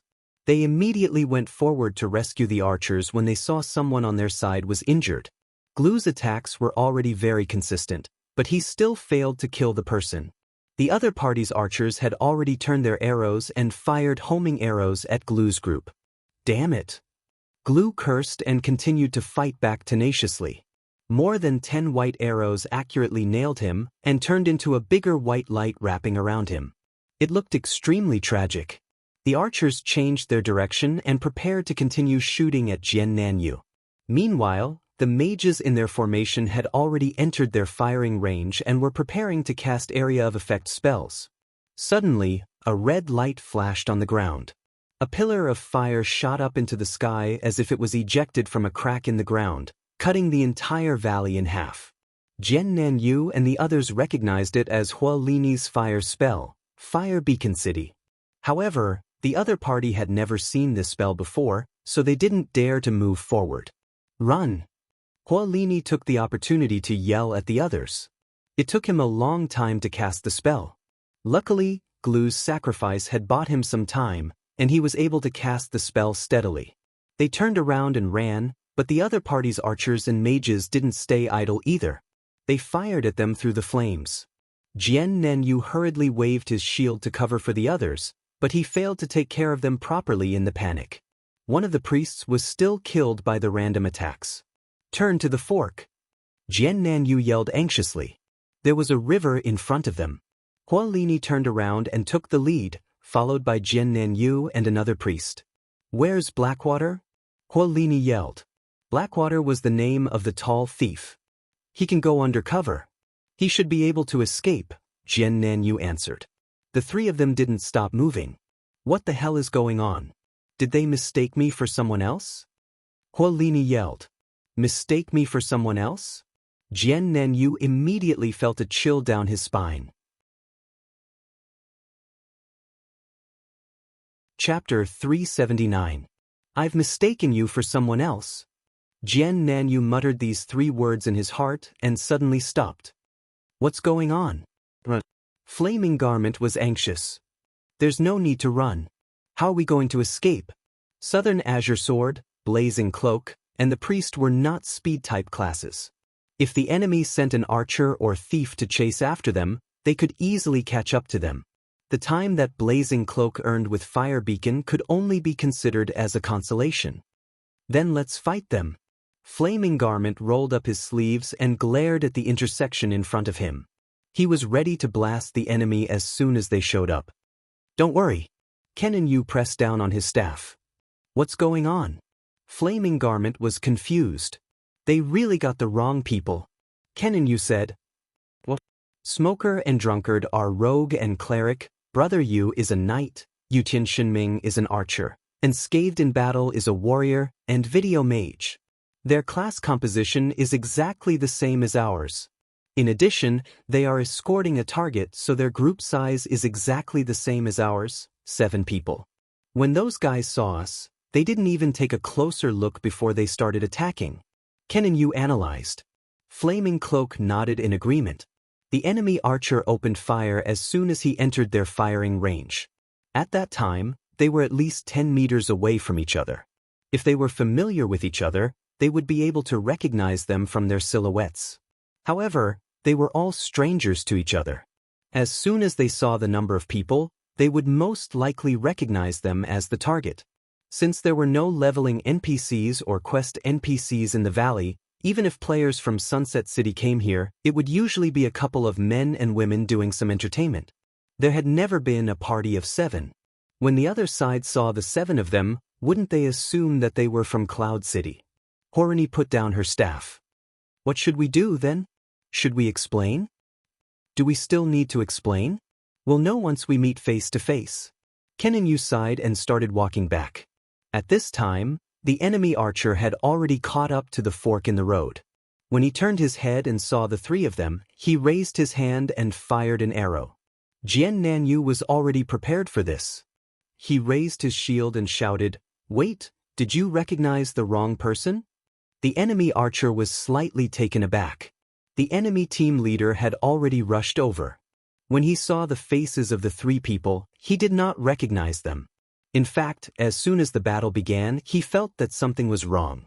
Of course, it was normal for players to coordinate with each other. However, The problem was that one of them should be a quest NPC. Shi Feng had seen that NPC before. When the battle started, that NPC would just stand there foolishly. How could this NPC be as obedient as this one? He even coordinated with the players. However, even though he was suspicious, this guild leader was still eager to complete the mission. Even if he was wrong, he would just kill the wrong person. Who knows? With this in mind, he didn't say anything else. As for the archers who had been the main attackers in the previous battle, they really didn't know anyone. Seeing that there were 7 of them, they had already taken the initiative to attack without waiting for their boss to say anything. Now that they had met face to face, they had really killed the wrong person. However, this guild leader didn't feel guilty at all. He only asked in a daze, "Who are you?" He even suspected that the 7 people who had suddenly appeared might have some connection with the other party. Linshui City, Jian Nanyu. Jian Nanyu calmly reported his name. He believed that his ID would more or less have some weight in the parallel world. At least, it could bring out some different emotions. As expected, everyone who heard this name turned to look at him. The guild leader felt that he was really lucky today. He had randomly killed the wrong person and was able to kill his way to the legendary 5 roaches. Of course, although the 5 roaches were famous, it wasn't to the point where people would bow and scrape to please them. Furthermore, this guild leader had more important things to do now. He didn't have the mood to care whether the other party was one of the 5 roaches or 6 roaches. However, after hearing that the other party had a powerful background, his tone became more polite. "I'm really sorry. We were looking for the other 7 people. We didn't see clearly just now. We still have urgent matters to attend to. When we have time later, we will definitely personally go to Linshui City to apologize." After saying that, he wanted to command his brothers to continue on their way. Unexpectedly, Jian Nanyu suddenly called out to him from behind. "You guys are looking for the 7 people from Cloud City, right? But you guys saw them? What else could make this guild leader more concerned than this?" When he heard this voice, his turning speed reached 1000. "Actually, we were also looking for them. I think we saw them go down the river valley earlier. However, we couldn't find them along the way," Jian Nanyu said. This group of people looked at each other. They were more familiar with the terrain, so their reactions were naturally incomparably fast. Did they go the wrong way? Someone was suspicious. On the other hand, their guild leader looked at Jian Nanyu seriously. He was wondering if this was a trap. After all, it was quite strange for 7 people to appear out of nowhere in the river valley. "Why are you looking for them?" The guild leader could only approach from this angle. "Actually, we're not looking for them. We're just looking for the mage among them. We have some personal matters," Jian Nanyu replied indifferently. "Personal matters?" The guild leader muttered in his heart. From his tone, it was obvious that he was here for revenge. If it was something else, he would have contacted them directly. It was obvious that he was up to no good to bring a group of people to chase after them. "If it's convenient, we can cooperate. I'm not sure what you guys want to do, but I hope that you can leave the mage for us to deal with," Jian Nanyu continued. The 5 roaches took the initiative to cooperate. If it was any other time, the sudden appearance of such a strong reinforcement would make them happy. However, at this time, this guild leader was unexpectedly cautious. He was really worried that there was some kind of conspiracy. Jian Nanyu originally thought that an ordinary person would be very happy when an expert like him offered to help. However, he didn't expect the other party's leader to be so suspicious. Seeing that the other party was still hesitating, Jian Nanyu simply said, "I don't know what the content of your mission is. If you don't want us to be in the way, can you please leave the mage behind? If this doesn't hinder you in any way." It doesn't hinder me." After hearing this, the other party felt that Jian Nanyu didn't have any conspiracy. Finally, he nodded and said, "Why bother? Let's go together. Then I'll have to trouble you." Jian Nanyu smiled faintly. On the other hand, Flaming Jacket and the cleric were not as calm as Jian Nanyu. The other party attacked indiscriminately, causing 3 of their brothers to die for no reason. The 2 of them were still very angry. "Let's finish this first. We'll talk about it later," Jian Nanyu said to the 2 in the channel. At this time, Glue and the other 3 who died were already revived in Waterside City. They could no longer come over to help. Therefore, Jian Nanyu couldn't fight the other party head-on. He had to rely on external help. Although he was quite angry at the other party for attacking indiscriminately, he endured it for the time being. After the matter was settled, Jian Nanyu and the other bandit, Blackwater, also rushed over. After the guild leader confirmed that no one had climbed up the river during this period of time, he could conclude that the group from Cloud City had taken the dead end on the left. How did they end up on the dead end? Do they really not know the way? The guild leader began to suspect that there was a trap. Jian Nanyu helplessly stated his deduction. When the other party heard this, he felt that it made sense. He repeatedly scolded the other party for being cunning. He also realized that if he hadn't met Jian Nanyu's group on the way here, he would have been fooled by them. When he thought of this, he finally felt guilty for killing Jian Nanyu and the other 2 and apologized profusely. "Boss, let's hurry up. The battle is almost over," someone reminded. Yes. Everyone, let's split into 2 teams. One team will cut into the left side of the river and go back. The other team will continue forward. We'll attack from both sides. We must capture them, the guild leader ordered. He didn't forget to ask, "What do you think, Brother Jian Nanyu?" "No problem." After Jian Nanyu nodded, he and his remaining 3 brothers entered a random team and set off. At this time, the 4 team battles outside the river valley were in full swing. The teams in Cloud City prioritized defense. On one hand, they paid great attention to their own recovery. On the other hand, they didn't do anything too ruthless to provoke the other party. Therefore, the casualties on both sides were very low. The situation was quite peaceful. However, this situation couldn't continue. Gu Xiaoshang's team was struggling with the enemy. Suddenly, the enemy's reinforcements arrived. The players in Cloud City, who were originally focused on defense, suddenly became focused on defense. The new force that appeared was mainly grandmasters of combat. As soon as they got close, they used hug throw to throw away a lot of people.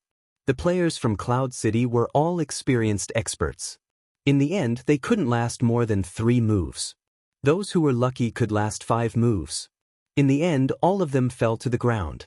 Those who were lucky enough to survive were those who had relied on their speed to pull away from the others from the very beginning.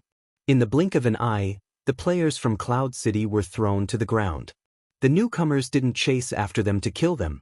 After one was knocked down, they rushed to the next person and continued to use techniques and game skills to throw the player away. The situation was turned around easily. At this moment, it was as if this group of grandmasters of combat was performing.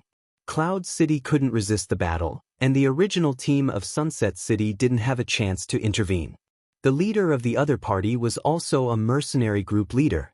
At this time, he was very unhappy. He turned his head and said very indignantly, "Bai Shi, isn't this a bit too much?" What? On a boulder here, a person sat cross-legged, his left arm on his leg, his hand holding his cheek, his head tilted, and said with a smile, "Seeing that you guys can't solve it after so long, we'll help." "You're robbing us." The other party continued to be indignant. "No matter what, we met first. Even if it's a competition, we have to talk about first come first served, right? Hee hee, that's really hard for you guys. But now that I'm online, leave it to us." Bai Shi Jingluan said. Butterfly knot. The top 5 have appeared. Cough. Chapter 380. The team leader was depressed, very depressed. But he had nothing to say. The other party was clearly trying to steal his business. What could he do? First come, first served was just a beautiful fantasy in a world where stealing kills, experience, and equipment was very popular. If you were a big boss, you would be too immature if you still had this fantasy. Even your followers would look down on you.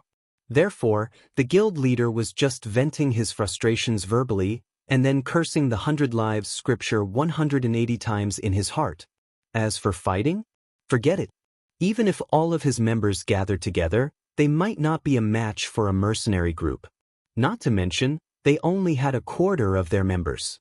The opponents that they couldn't take down after a long time were thrown to the ground in just a few moves. If they couldn't see the difference in strength, they could just stab their own eyes. The team leader and his brothers watched the performance from the side, wishing they could cheer for Gu Xiaoshang and the others. Unfortunately, reality was cruel. The team leader's silent prayers didn't help the players in Cloud City. Soon, the players in Cloud City were all knocked down one by one. Some refused to accept it and got up again. Then they were knocked down again and again and again and again and again and again and again and again and then died. The Grandmaster of Combat's body-hugging throw was not just for show. Anyone who could survive 4 consecutive falls was no ordinary person. The players of Cloud City had no choice but to give up on resisting. This was because they had already discovered that as long as they weren't too stubborn, the 100 Battles mercenary group wouldn't kill them. Moreover, they had already fallen to the ground. It was obvious whether Todd was still alive or not. Seeing that the situation had already developed to this point, the players of Cloud City felt that it was a good ending to be able to preserve their levels. At this time, the fastest person to react was the team leader. At a glance, there were only players on the ground, and there were no NPCs among them. He immediately reacted and informed the other teams. He had finished on his side, and there was no sign of Todd. At the same time, he remembered that he should inform the other brothers about the bad news. 100 Lives of Wisdom was finally here. The other 3 teams clearly understood the strength and style of the 100 Battles mercenary group. When they didn't see them appear, they were still glad that they didn't go to the mercenary building today, so they didn't take the mission. In the end, at this critical juncture, this group of unlucky people finally appeared. Suddenly, the Sunset City mercenary players collectively cursed the 100 Lives scripture 180 times in their hearts. At the same time, they called out to their brothers to hurry up. The wolf was coming. As a result, the Sunset mercenary group's morale suddenly rose by a level. The players in the cloud also received the news that the 100 Battles mercenary group had taken action and Gu Xiaoshang's side had been taken care of. However, even though they knew this information, there was nothing they could do. Just keep dragging it out. What about Gu Xiaoshang and the others? After the captain sent out the bad news, he was hurriedly summoned to another battlefield to help, leaving only a group of people from the 100 Battles mercenary group. The players in the Cloud City were quite puzzled.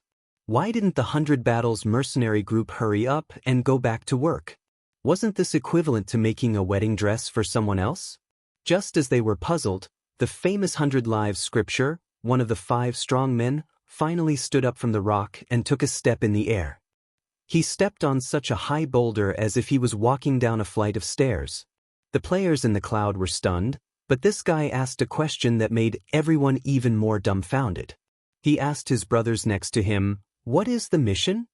The player next to him immediately came over and replied respectfully, "They are escorting an NPC called Todd. Our mission is to assassinate Todd." This attitude surprised the players in the cloud. This was just a game. Even if one of them was the captain and the others were ordinary underlings, everyone still called each other brothers and friends. However, this player's tone and attitude when talking to 100 Lives scripture was obviously lower than before. This was extremely rare. However, experienced players had also seen this kind of situation before. For example, a boss of a company would bring a group of employees to the game to form a mercenary group or something. This was how they behaved when they were together. Most people were quite contemptuous of such players. It was enough for them to be bullied in real life, but they came to the game to find trouble for themselves. They were really too cheap. Seeing that the players in the 100 Battles mercenary group were all experts, but they behaved like this in front of their captain, everyone felt a little indignant for them. At the same time, they secretly guessed that this 100 Lives scripture was also a boss-level character and brought a group of bodyguards to accompany him in the game. However, 100 Lives scripture didn't look old at all. He was a boss at this age? In an instant, 100 Lives scripture became a spoiled brat in the eyes of the players.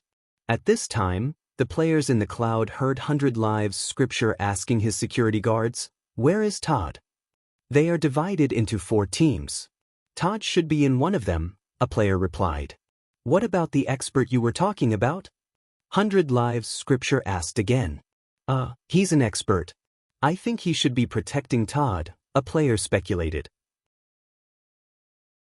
Since Todd wasn't in the team, it was meaningless for both sides to continue fighting from the perspective of the mission. The people in the 100 Battles mercenary group didn't care about them anymore. Some of the players in the cloud tried to get up from the ground, but no one came over to throw them to the ground again. At this time, 100 Live Scripture turned his head and looked at a player who had just gotten up. Which team is Todd in? The player patted the dust off his body and glanced at 100 Live Scripture with extreme disdain. He said fearlessly, "I won't tell you even if you beat me to death." "Is that so? Then I'll have to beat you to death." As soon as 100 Live Scripture finished speaking, he suddenly launched a kick. Those who knew his stuff could tell at a glance that it was the Grandmaster of Combat's Flying Swallow Slash. However, as one of the 5 roaches, 100 Live Scripture's kick looked much faster and smoother than the average person's. Even so, the bandit player's reaction wasn't slow. He dodged to the side and gripped his dagger tightly, ready to pounce. This person's actions were as fearless as his words. He was prepared to give this annoying expert a taste of his own medicine, even if he had to risk his life. Unexpectedly, his opponent's attack was unbelievably fast. Before his kick landed, his fist had already arrived. The bandit really didn't expect his opponent to have such a move. He felt dizzy after being punched in the face. What was even more frustrating was the thunderous applause that instantly erupted in the surroundings. Someone shouted loudly, "Beautiful! What a great azure dragon spitting mist!" 100 Live Scripture turned around and smiled at the person who was cheering to show his gratitude. The bandit saw that he couldn't dodge the punch, but the damage wasn't that big of a deal. With so many people cheering, the bandit secretly cursed, "Bootlick." He tilted his body and stabbed again. 100 Live Scripture turned around unhurriedly and formed a claw with his left hand, grabbing the bandit's extended wrist. "Damn it, you're even grabbing people." The bandit player felt that his opponent's nails were about to dig into his flesh. He quickly retracted his hand and cursed in exasperation. Before he could say anything else, 100 Live Scripture's right hand had already reached out, and 2 of his fingers were about to stab the bandit player's eyes. He was so startled that he even forgot to dodge. Just when he thought that he would lose his eyeballs, the fingers of 100 Era's Grandmaster's right hand suddenly stretched out and formed a claw shape again. He grabbed the thief's face and pushed him to the side. "That's enough. Do you really want me to kill you?" said 100 Live Scripture. The bandit opened his mouth, but he didn't know what to say. He had thought that 100 Live Scripture was just someone who was surrounded by a bunch of experts to gain EXP, but he realized that wasn't the case after the fight. 100 Live Scripture had the same style as his brothers.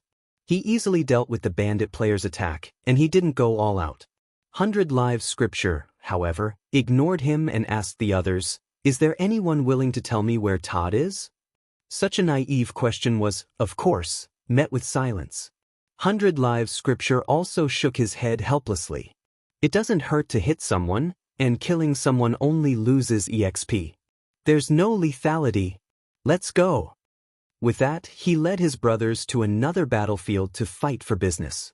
Gu Xiaoshang and the other players who were still alive looked at each other in dismay. This ending was quite bizarre. According to the previous arrangement, when the opponents realized that they didn't have Todd in their ranks, they would have to take the initiative. No matter what, they had to stall the opponents and prevent them from helping in other battles. Only when Todd was dead or successfully escorted would their mission be over. But what about now? The other battles were still going on, but they seemed to have nothing to do. This went against their original intentions. The 100 Battles mercenary group was indeed abnormally strong, but the stronger they were, the more they should try to stall the opponents and reduce the trouble for their companions. Thinking of this, Gu Xiaoshang seemed to have woken up from a dream. He jumped and called out to everyone, "How could we let them escape? Go and stall them." How? Everyone had a bitter expression on their faces. They were defeated within 3 moves. The gap was too big. Ranged players, harass. Melee players, cover. Gu Xiaoshang ignored everyone's emotions and continued to command the battle. Everyone had no choice but to sacrifice their own interests for the sake of the group. They bit the bullet and chased after the opponent's butts. The people from the 100 Battles mercenary group easily dodged the attacks. They were helpless against the opponent's persistence. Someone volunteered to 100 Lives Scripture. Let us go and teach them a lesson. 100 Lives Scripture looked back at the group of people and shook his head. Forget it. Run faster. They won't be able to catch up anyway. The players from the 100 Battles mercenary group were different from normal players. Agility was one of the attributes they had to add. Once they started running, most players really couldn't catch up. For example, Gu Xiaoshang was a warrior. How could she compete with players who had added agility? She could only watch as the opponents ran further and further away. Even she, the leader, couldn't catch up. The archers and thieves who could catch up were happy to pretend to be fast. Not long after, they returned to their idle state. Chapter 381. Having nothing to do was really awkward. Gu Xiaoshang and the others were stunned for a moment before they immediately found a direction and rushed over. Since they couldn't continue with their mission, they could only go over and help the others. At this moment, there was another group of people who had nothing to do and couldn't think of a solution. In the valley, the two search parties walked half a circle, one on the left and the other on the right. In the end, the two sides achieved a perfect connection. If it weren't for the fact that the people on the other side could tell at a glance that there were more than 7 people, they would have fought again due to a misunderstanding. At this moment, both sides met and looked at each other. They didn't see the Han family young masters group. The leader was very anxious because there was good news from the ground. A group of players had been inspected and the target was narrowed down. This was good news for everyone, but it was extremely bad news for him. At this moment he also needed time. The leader sized up Jian Nanyu with a suspicious gaze. Although he thought Jian Nanyu's deduction was reasonable, he didn't think it through. Why aren't they here? Jian Nanyu couldn't figure it out.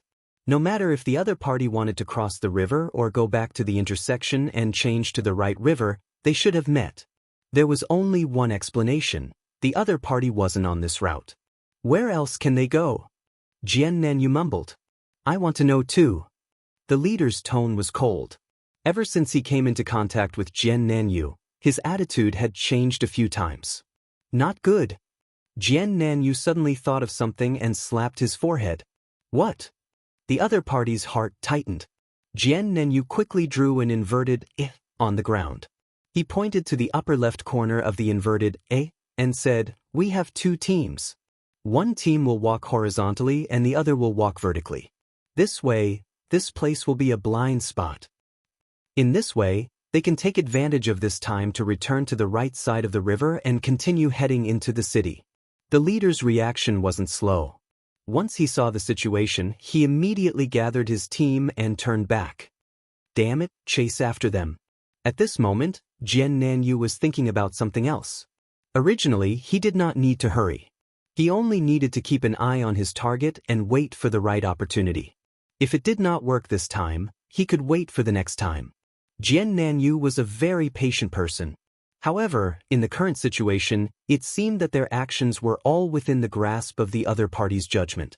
It was very likely that their group had already been exposed. In this case, he needed to act as soon as possible. The later he acted, the more prepared the other party would be. Quick. At this time, the commander was urging his brothers. However, no matter how fast the team was, they still had to take care of the slowest person. It was fine if they were blocking someone at this speed, but chasing someone would be very unwelcome. South Sword hurriedly came up and said to that guy, "We might not be able to catch up like this. Quickly choose some speed professions to stall them. The others will catch up later." The leader, who was familiar with the terrain and the length of the journey, knew that they could only maintain a certain distance from the other party. They would never be able to catch up to them. Thus, he made a prompt decision and quickly chose thief and archer professions. Unfortunately, he was also a warrior, so he could not personally lead this small team. He could only urge, "Hurry over. It would be best if you can block them at the river entrance. We will catch up later. Good luck." Most of the archers and thieves had not fought with the Han family young master before, so they did not know how scary the bone ash experts were. They felt that their side's momentum was enough to suppress them, so they went with confidence. The leader knew how scary the other party was. With so few people, they would not be able to fight and kill them head-on. However, since they were speed professions, they should be able to stall for some time. Thus, he repeatedly warned them to be careful. He was just short of saying, "It doesn't matter if you die, just stall them for me." With the commotion in the valley, the development of the battle outside the valley was changing rapidly. The sudden appearance of the 100 Battle Mercenary Group and the fact that one of the opposing teams merged with the other made the players in Cloud City feel strained. Especially the guys from the 100 Battle Mercenary Group. They did not expect to be killed directly. They just came up to 2 or 3 rounds and threw themselves. The players in Cloud City were scattered all over the place. Although their combat power was still there, the problem was that the tight defensive formation that they had set up at the beginning had disappeared. Thus, it was obvious whether Todd was in the formation or not. Although the Mercenary Alliance players were angry at the sudden attack from the 100 Battles Mercenary Group, they also realized that it was a good idea to have such a group of mercenaries as their hired thugs. Right now, they were basically taking advantage of the situation. Seeing that Todd wasn't there, they quickly rushed to the next group. There were a total of 3 teams left on the battlefield. 2 of the teams were almost wiped out in the blink of an eye. Since there was no trace of Todd, it was already certain that he was in the last team. The last team was led by the Black Index Finger. This guy was quite cunning. From the beginning, he led his team to take a detour. That was why his team did not encounter the 100 Battle Mercenary Group, nor did they encounter the support of the opposing team. But at this moment, the battles of the other 3 teams had already ended. Suddenly, players from all over the map surrounded his team, including the players in Cloud City. Of course, they had to put on a show.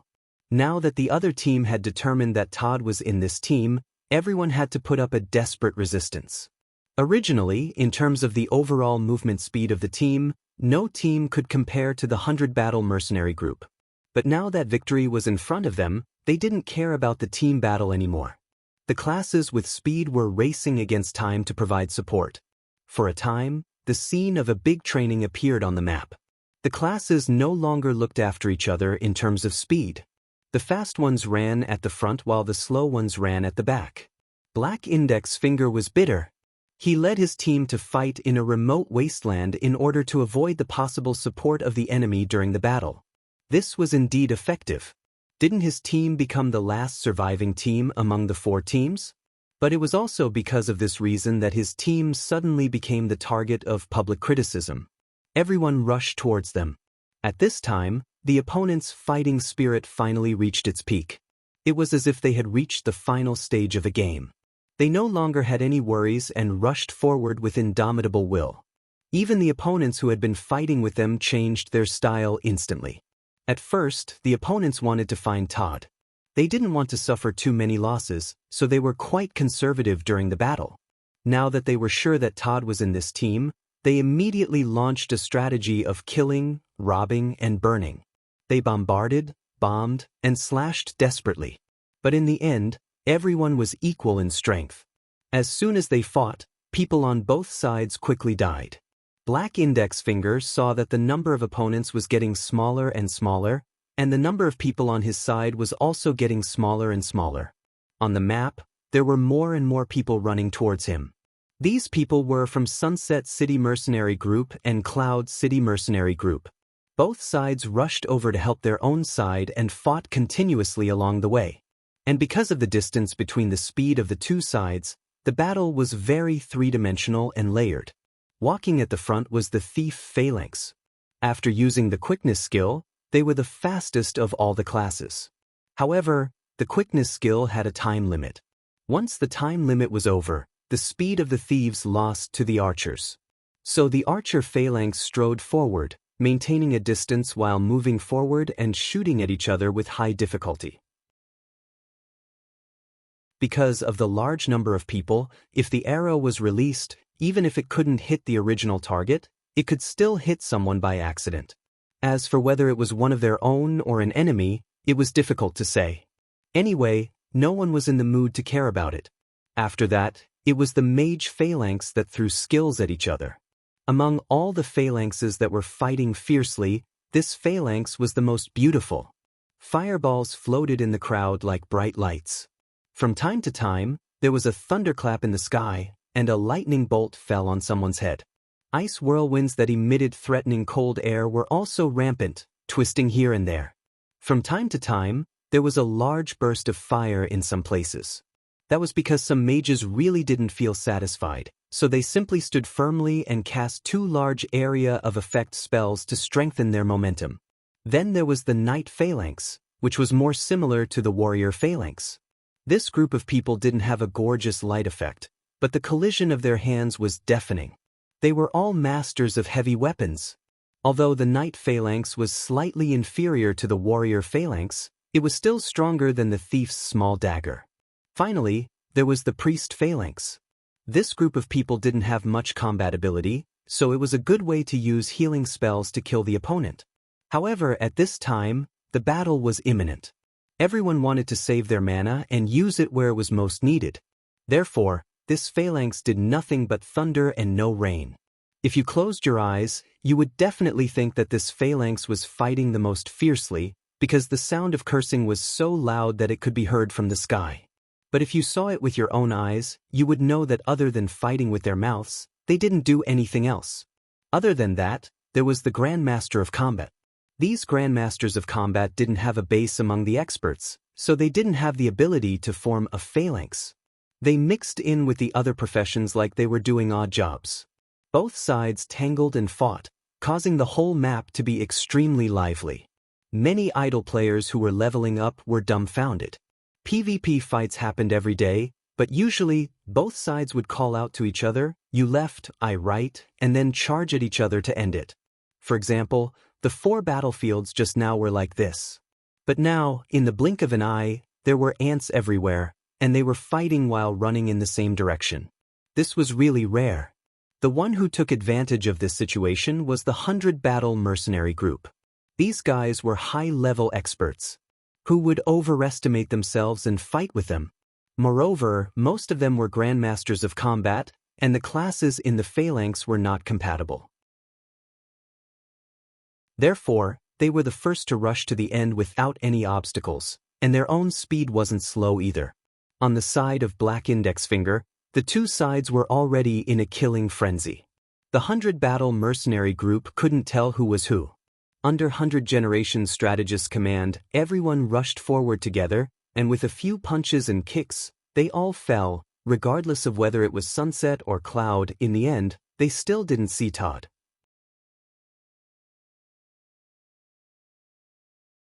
Chapter 382.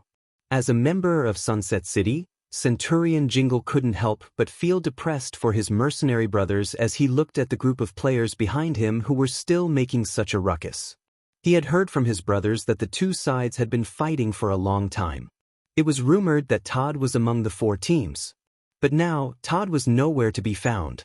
It was like carrying out an earth-shattering conspiracy, only to end up with a matchbox that was fucking empty. Who could understand this kind of depressing feeling? That was the mood of the Sunset City Mercenary Alliance players at this time. After Todd was not found here, the news quickly spread in all the channels. After Black Index was defeated, he also informed his brothers in Cloud City of the bad news. The 2 sides who were fighting passionately stopped at the same time. Both sides looked at each other in dismay and suddenly felt that the battle was boring.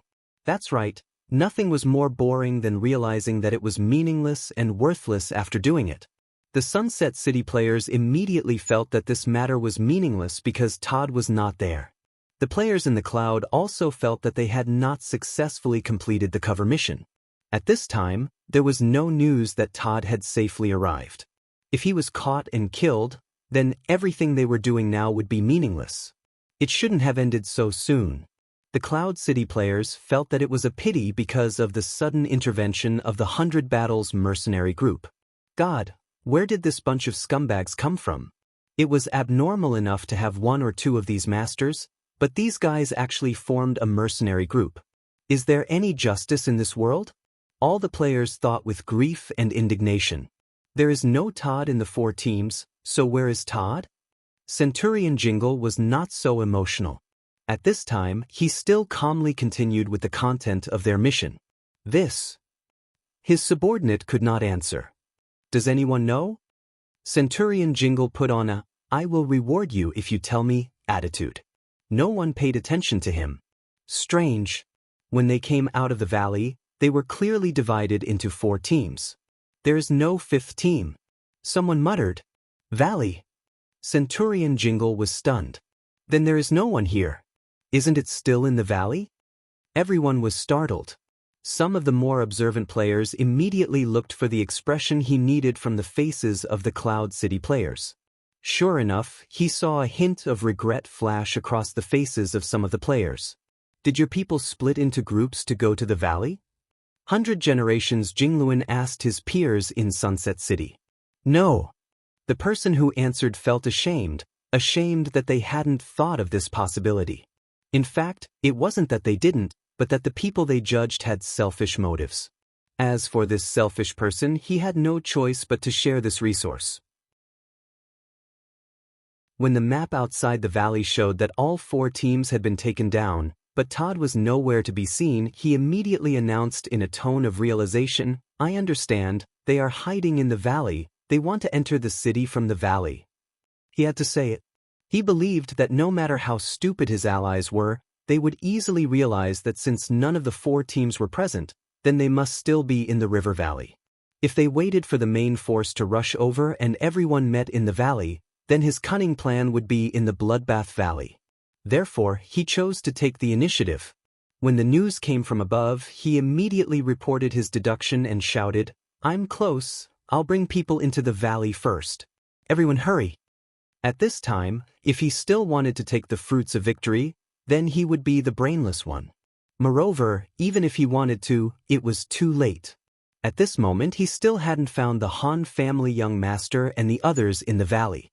The advance team that was sent out chased all the way, and they were about to rush to the foot of Sunset City, but there was still no trace of the other party. They had also arrived at the intersection, but they didn't find anything. Could it be that they just happened to run past us and came out before we arrived, so they are now in the middle? The leader muttered.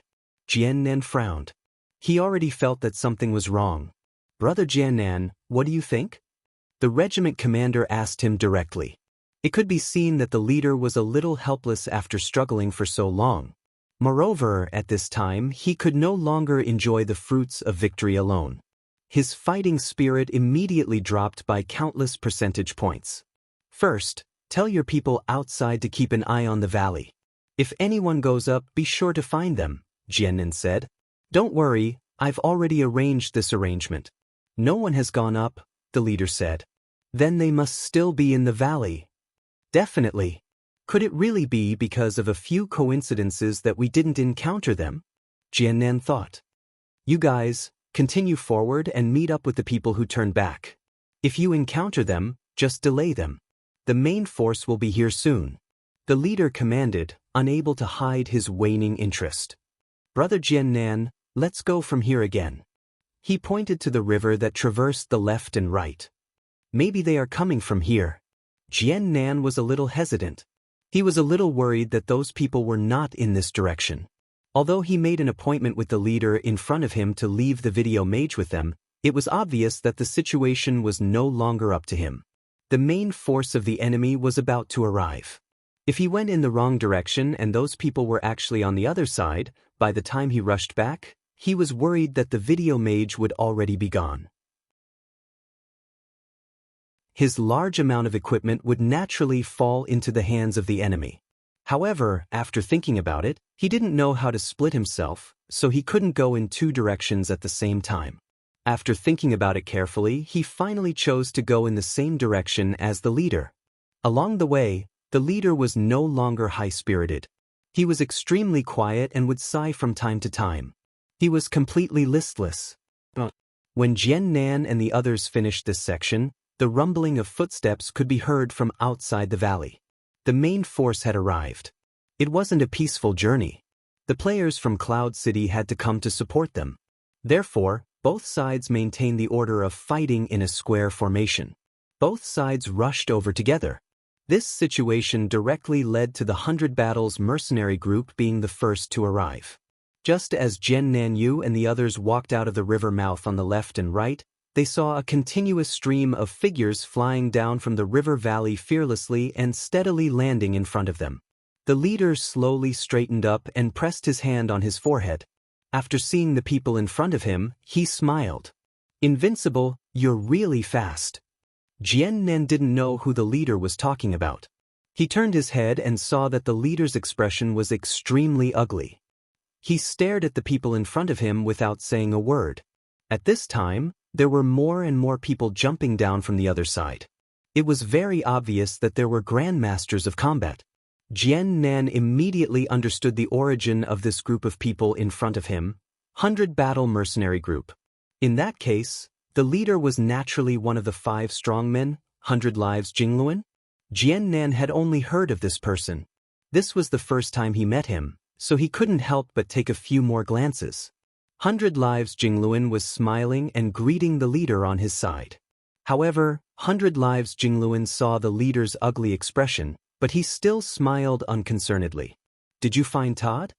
100 Lives Jingluan asked. "What are you doing here?" The leader, who was called Invincible, did not answer the question. "Same as you guys, a mission?" 100 Lives Jingluan said. Invincible's expression was ugly. It seemed that it wasn't the first time 100 Battle mercenary group did this kind of business-stealing activity. Looking at his ugly expression, he probably hadn't picked anything good before. At this time, news came from the right side of the valley. Both sides met up, but they didn't see that group of people. "Also not here?" Invincible's leader was completely stunned. He looked at Jian Nan with a puzzled expression. Is there a problem?" 100 Lives Jingluan came over to gossip. "It's none of your business." Invincible's leader glared at him and whispered to Jian Nan, "There's no one there either." Before Jian Nan could say anything, 100 Lives Jingluan smiled and said to him, "Brother, you look unfamiliar." "I'm Jian Nan from Linshui City." Jian Nan introduced himself calmly. 100 Lives Jingluan seemed to be very surprised. He looked at Invincible's leader and said, "You guys even asked for help this time? Is it because of me?" "Hee, of course not. I have some personal matters to attend to, and unfortunately, I bumped into everyone." Jian Nan explained indifferently for Invincible's leader. "Oh." 100 Lives Jingluan replied, then looked at Invincible's leader again. "What did you say you found?" "They've already brought Todd out of the valley. Hurry up and chase after them." Invincible's leader was not in a good mood. "Childish." 100 Lives Jingluan pointed at Invincible's leader and laughed. "You want to trick me like this? Childish, very childish. Seeing that you guys came out from this path, it's obvious that you came from the right side of the river. In that case, they're neither on the right side of the river, nor on this path. So, are they on the left or the right?" 100 Lives Jingluan spread his hands and asked as he pointed to both sides.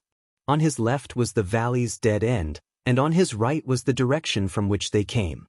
Logically speaking, the Han family young master and the others would definitely not go to the dead end. However, Jian Nan and the others had already circled left and right. The dead end was the only direction that they had not been to before, so it was very likely that they were there. Then Invincible's leader gritted his teeth and said, "Left and right, let's each go one way." "Oh, then which way are you guys going?" 100 Lives Jingluan let him choose first. Invincible's leader chose the dead end under Jian Nan's hint. Very good. Let's go this way too." 100 Lives Jingluan called out to his brothers. "Do." Invincible's leader was so angry that he could not speak. After a while, he shouted, "You're obviously trying to rob us." "That's right. Don't tell me you just found out. What the hell, is this the first day you know me? You're so strange." 100 Lives Jingluan turned around and said a few words before walking toward the valley's dead end with his brothers.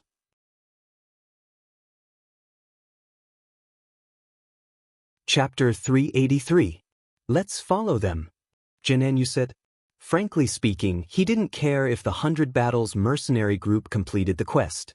His goal was only the video mage. As long as he could get the video mage's equipment, it would be his victory. Having the legendary 100 Battles mercenary group as his partner made him even happier. As for Invincible, he had a different opinion. But no matter what, it was inevitable that he would follow them. However, he still led a few of his brothers in another direction to take a look.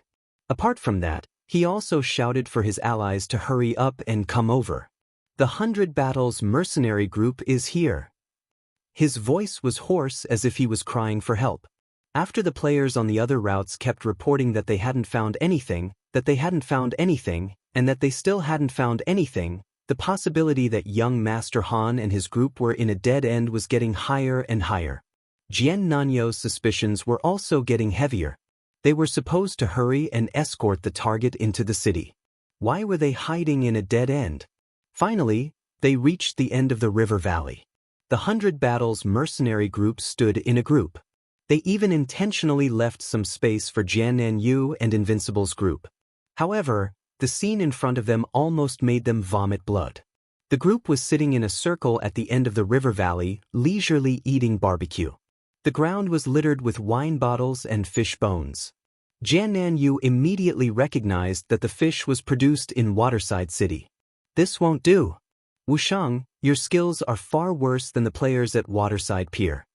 Han family young master criticized Unscathed in Battle. Unscathed in Battle held a large skewer of fish in his hand and was focused on roasting it. He retorted, "They're out to sell themselves. How can I compare to them? The problem is that you want to use this skill to pick up girls. With your skills, are you trying to pick up girls or take revenge?" Han family young master said. "Bullshit." Unscathed in Battle was furious, "Then don't eat it." This group of people was really too inhumane. They grabbed the fish he roasted and ate it, while also strongly criticizing his cooking. This happy scene made Invincible, who had spent a lot of effort to find them, furious. However, the vexation in Jian Nanyo's heart was even more intense than his. The people in front of him were clear at a glance. The target that he, Qianli, had come all the way here to kill, was surprisingly not among them. Denand that mage. Hua Rini pointed at Drifting. He didn't know who Gu Fei was, but he felt that the mage's clothes were very different from the legendary video mage. He's not. Jianan shook his head and wanted to shrink back into the team. However, he regretfully realized that Brother Yu's gaze had already landed on him. In addition, the sword demon was also staring at him. As for President Invincible, he pointed at one of the seven, his finger trembling. "Yuki." He stammered for a long time, but couldn't finish a complete sentence. "What about me?" This person was none other than the ragged and tattered Todd. But at this moment, Todd was catching fish with one hand and drinking wine with the other, eating and drinking more happily than anyone else. There was no sign of the dispirited look he had when they first met. "Who the hell are you?" Captain Invincible roared angrily. "I write love with my left hand," the man answered cheerfully. Many people were familiar with this name. Most people who knew Drifting would know the duo who wrote love with their left hand and handsome with their right. This was because their names were too unique and easy to remember. However, apart from the three of them, there weren't many people who could tell which one was a fighter and which one was an archer. "You write love with your left hand?" Invincible was surprised. "So, you're drifting?" He looked at the mage in the enemy's team. During the previous fight, the mage's damage was quite terrifying. Drifting smiled but didn't say anything. "What about the one who writes handsome with his right hand?" Invincible looked at the archer in the enemy's team, Yutian Shenming. "Fuck, why are you looking at me?" Yutian Shenming was furious. Drifting was like a speck of dust in his eyes. Now that someone mistook him as Drifting's follower, how could he not be angry? "You're not." Invincible was surprised. "He's not." The one who spoke was the Han family young master. "We've reached the maximum number of people. There's no space left." Maximum number of people? Invincible was confused. However, Jenen, who was at the side, instantly understood. He was finally convinced that they had been discovered long ago. He thought he was the oriole stalking the cicada, unaware of the oriole stalking the cicada. Little did he know that he was being toyed with. Maximum number of people? That was too obvious. The maximum number of people in a normal team was not 7. The enemy purposely arranged for 7 people to target the 7 of them. If that was the case, the misunderstanding with Invincible's team was not an accident. The enemy had purposely created it. Where the hell is Todd? Invincible was exasperated. He knew that the other party would never tell him, but he couldn't help but ask. As expected, the Han family young master ignored his question. He raised a few skewers of fish to the others. Do you want to eat grilled fish? But I don't recommend it. It's really disgusting, the Han family young master said as he greeted the others one by one. Brother Jianan, everyone from the 100 Battles mercenary group, and this, nameless leader. Haha. Bai Yanjing suddenly burst into laughter. Interesting. But he's not called Nameless. He's called Invincible. The experts were all moved. They didn't expect someone to dare to call out such an arrogant name. They all looked at the guy who had died in their hands once with admiration. This must be the legendary encyclopedic statesman. The Han family's young master turned to look at the laughing encyclopedic statesman. Would you like to have a grilled fish? Bai Yanjing shook his head. We're not here to eat fish. We're here to fight. Find him. Bai Yanjing said as he pointed at Drifting. Find me? Drifting was surprised. He had been to many major cities and knew a lot of people, but it was his first time in Sunset City. He had never met Bai Yanjing before. How did they know each other? As expected of one of the 5 cockroaches, he's a hidden expert too. Today, 100 Era's strategist was still talking when one of his brothers went up to him and whispered something into his ear. The young master of the Han family said, You might have found the wrong mage to fight with. As expected, Bai Yanjing thought that Drifting was the sorcerer his brother had mentioned. He was disappointed when he heard that Drifting wasn't the sorcerer. He asked again, Where is he? Before the young master of the Han clan could finish his sentence, he saw a bunch of heads poking out from the riverbank above the valley. The people from both sides had arrived. They were here to assassinate the emperor and rescue the emperor. It was a very lively scene. Where's Todd? Where's Todd? The mercenaries of Sunset City who had just arrived were shouting. Bullshit. The players in the clouds immediately attacked. The river became a battlefield. Many people were pushed down from the riverbank like dumplings. Under normal circumstances, they would fall into the water. However, the river was dry, so they were covered in dust. In the eyes of the players in the river valley, they could only treat it as a comedy. They already knew that Todd wasn't here, and they had wasted their time again. Invincible's party leader was busy spreading the news. The players in cloud computing all recognized Todd and thought that he was actually in this party. However, when they looked at the riverbank, Todd was nowhere to be seen. Both sides were confused, and the more they fought, the more dispirited they became. Where's Todd? Where's Todd? However, the shouts were still there. It was just that the mercenaries of Sunset City had changed to 2 groups of people shouting at the same time. Without Todd, both parties would not be able to complete their mission. Todd, you should be at the North Gate, right? Can you make it in time? Young Master Han had a victorious smile on his face. Oh! The players in the clouds raised their arms and cheered. Although they were all in the dark, as long as they could get the fruit of victory, they could ignore it for the time being. The mercenaries of Sunset City had been busy for so long, and they all gritted their teeth in hatred.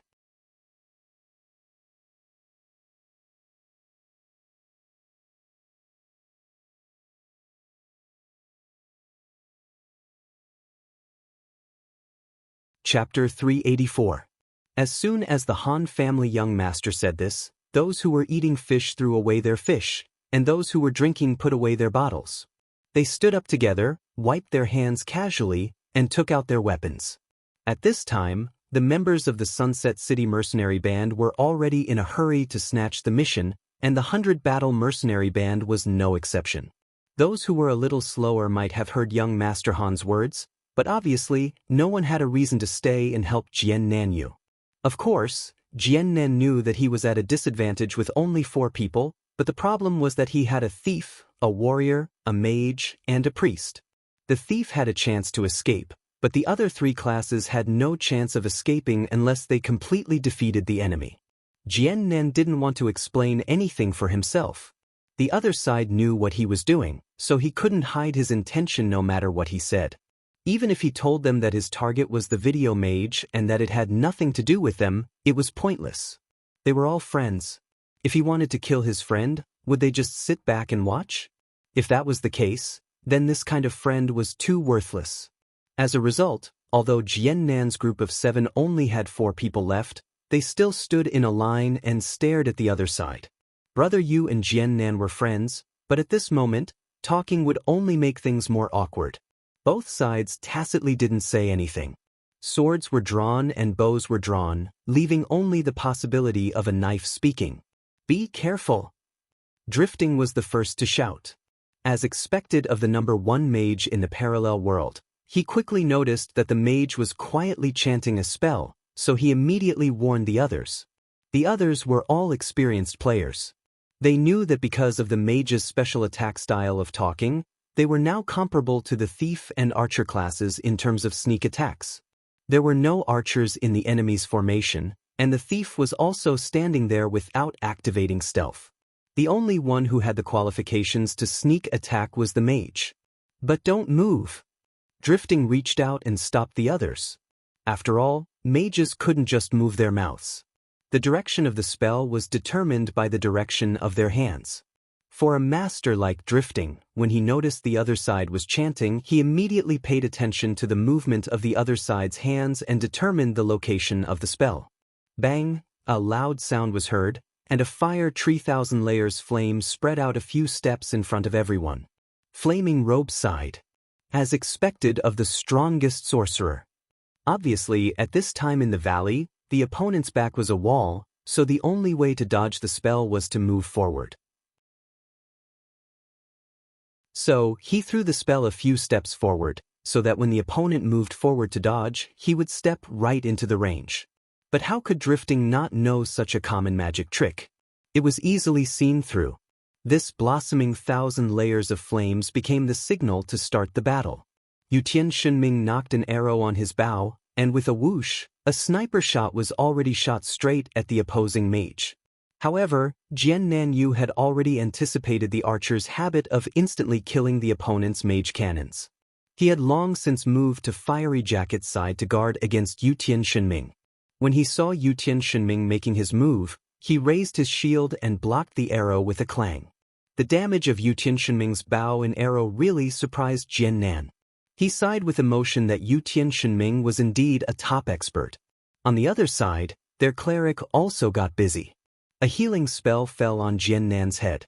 The Han family young master's side was also shocked. It wasn't because of the opponent's reaction and cooperation, but because Jian Nan had a sword in his right hand and a shield in his left, just like Gu Fei. Brother Yu was the most sensitive when he saw this abnormal situation, so he used identification to attack. But he was so excited that he forgot that identification had no effect on players who were higher than his level. Jian Nan was one of the 5 roaches, and he was almost level 42. Brother Yu was still working toward level 41. They were not on the same level. However, Child Elite Group also had people who were level 41, such as Sword Demon and Unscathed in Battle. Brother Yu hurriedly asked Sword Demon, who was good at identification, to scout. Sword Demon shook his head after casting the spell. The shield in his left hand is a question mark. The spell is coming. Drifting yelled again. Flaming Robe cast another spell under Jian Nan's cover. The Child Elite Group had a wall behind them, and the 1,000 layers of flames of the sync tree was still burning in front of them. Compared to being hit head-on, the damage from the continuous burning of the 1,000 layers of flames was easier to endure. All the experts had the same judgment. They stepped into the sea of fire in front of them.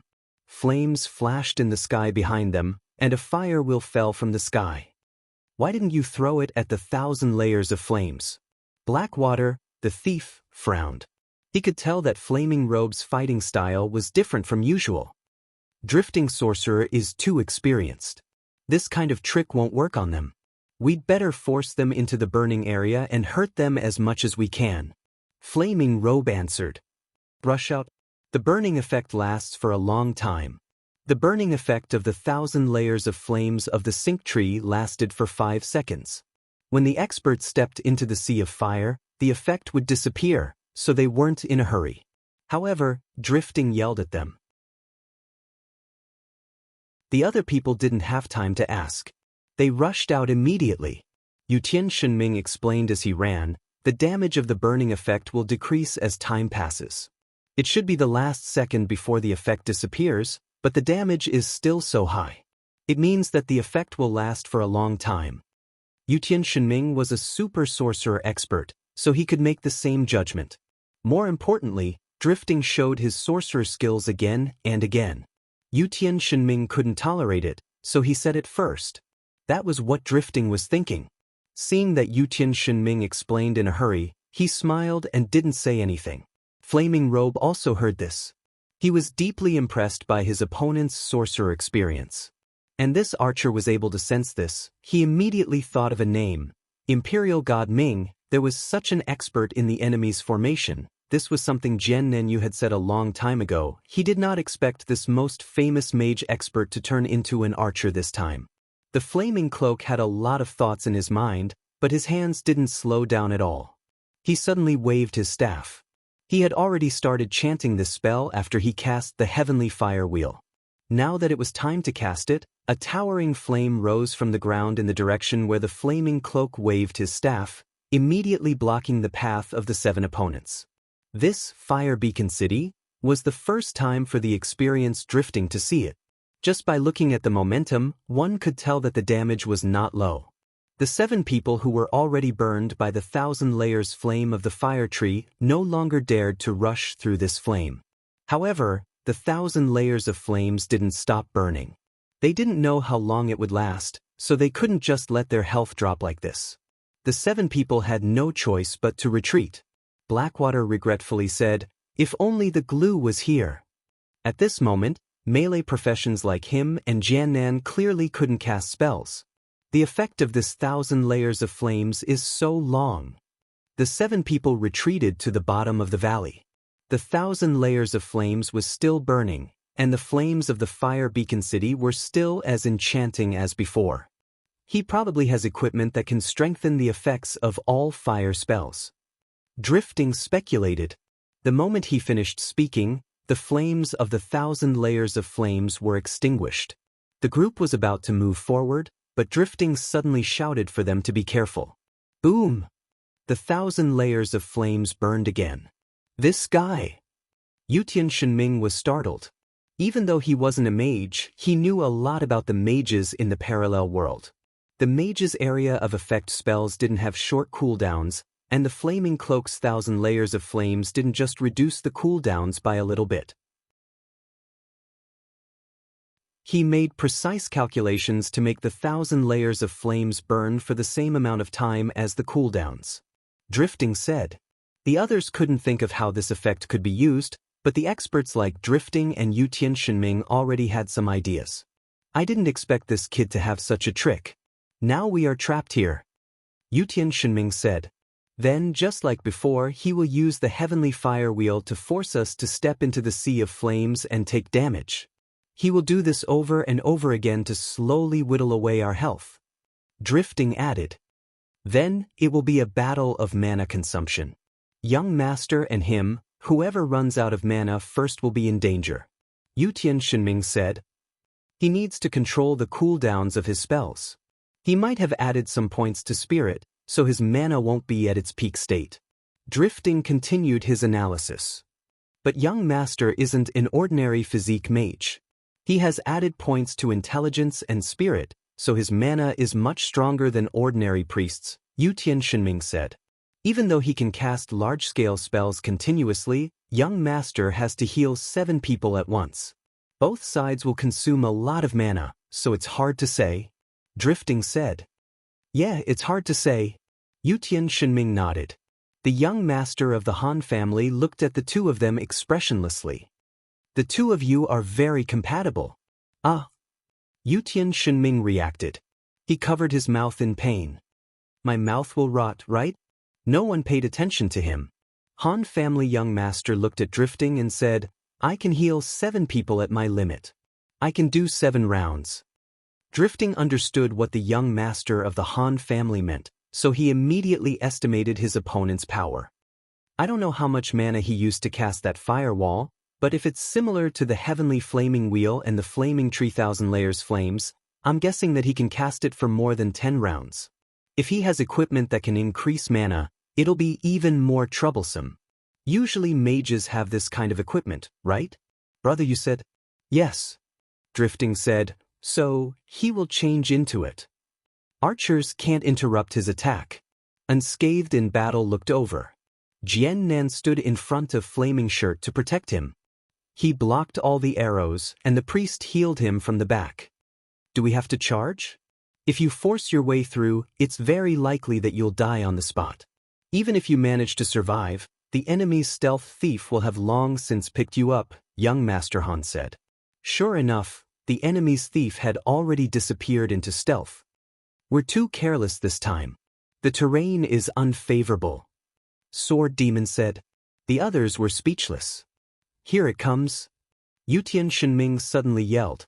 He saw Flaming Shirt raise his staff and start to summon Heavenly Fire Wheel.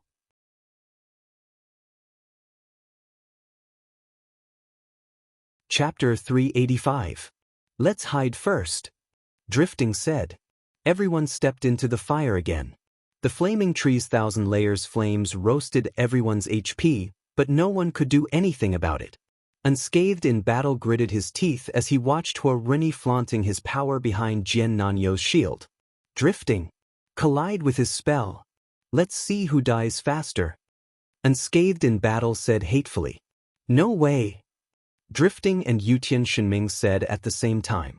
In the end, Yutian Shenming looked as if he had eaten some kind of poison. Drifting went to explain to Unscathed in battle, his spells have a ridiculously short cooldown time. When I cast 2 spells, he would have cast 5. Who do you think will die faster? Fuck, aren't we dead for sure? Call for help? Where's Qinli? Unscathed in battle shouted. If Qinli is here, he can teleport there. Brother, you said? Usually, all the experts hated Gu Fei, this freak. He made them look very small, but at this critical moment, everyone missed him very much. Unless he falls from the sky, he won't make it in time. The others shouted as they escaped from the sea of fire and returned to the bottom of the valley. Don't just stand there, throw him a spell.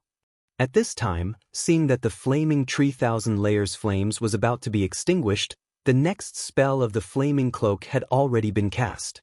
Such arrogance made everyone very indignant. Drifting responded to the crowd's request. He waved his staff and cast 1,000 layers of flames. However, the opponent retreated a few steps after the spell was cast. He was out of Drifting's attack range. Everyone was speechless.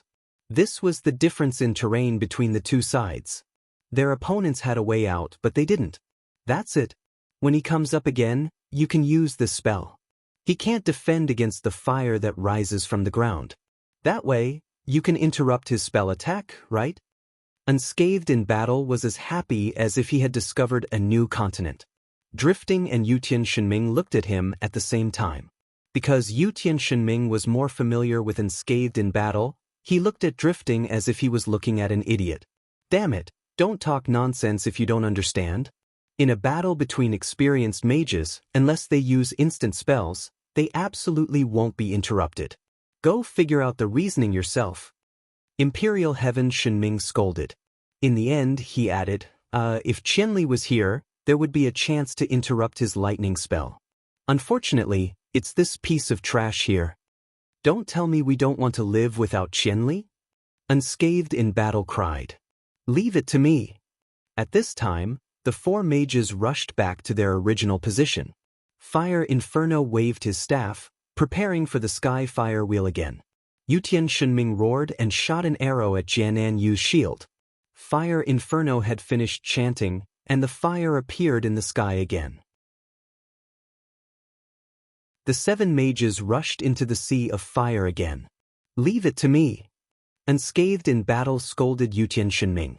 He thought his arrow could turn the situation around, but the result was exactly the same as before. You know nothing, Yutian Shenming replied. After suffering a little in the sea of fire, the mages returned to their original position. When the 1,000 layers flame of the flaming tree was about to be extinguished, Yutian Shenming shot another arrow. What the hell is this guy doing? Although they were separated by the wall of fire and the sea of fire, Jianan Yu and the others could still see their opponent's actions clearly. He knew that he had a shield warrior to protect him, so why did Yutian Shenming keep shooting arrows? Was he trying to use this method to exhaust himself?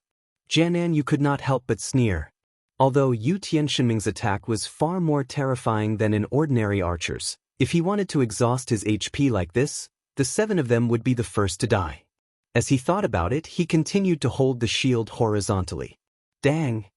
Jianan Yu was not surprised at all, but suddenly, a feeling that he had never felt before penetrated through the shield.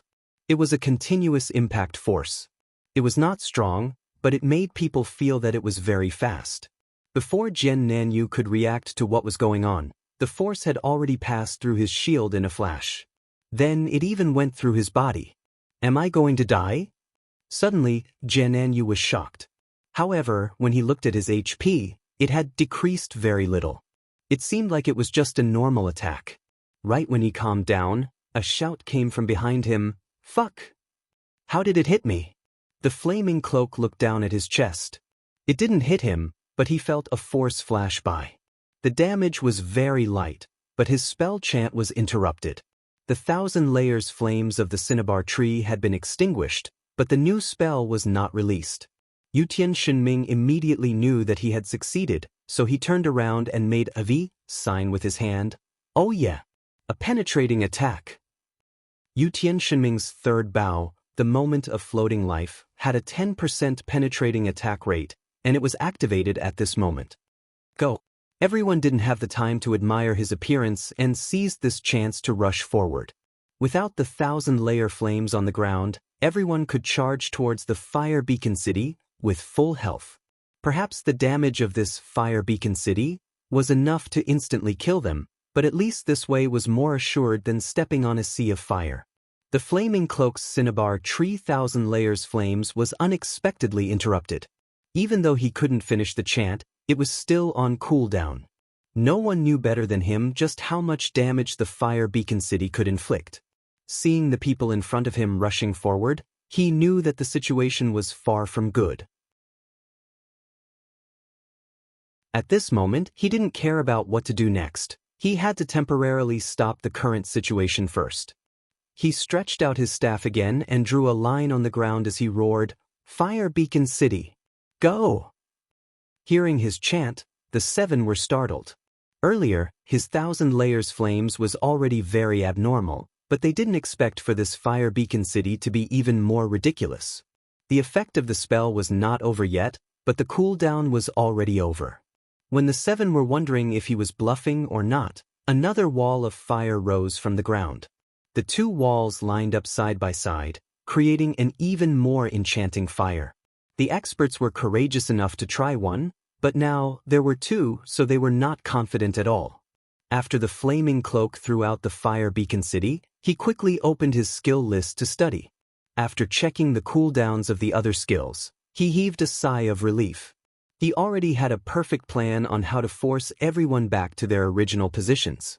This time, it was just a daunting experience without any mishaps.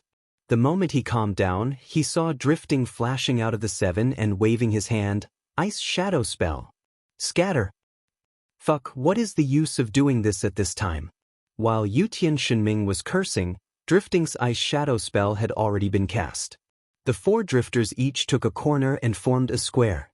Then, one of them went through to the other side of the wall of fire. Could it be? The experts saw this scene and had some thoughts in their minds. On the other side, the group of Jianan Yu saw Drifting suddenly split into 4. One of them was right in front of them, so how could they be careless? They were ready to rush forward, but the 4 drifters raised their staffs together. Falling Cloak Red Lotus. Open. The Han family young masters group of 6 had 3 drifters next to them. Since Drifting dared to use this spell, It was clear that the drifter who went through the line of fire was the real deal. Only this drifting cloak Red Lotus couldn't attack the 6 of them. Regardless of whether there were injuries or not, the fiery red lotuses around the 4 drifters were exactly the same. In just a moment, the fiery red petals around the 4 drifters bloomed at the same time. It was even more powerful than the 2 fire beacon cities in the sky.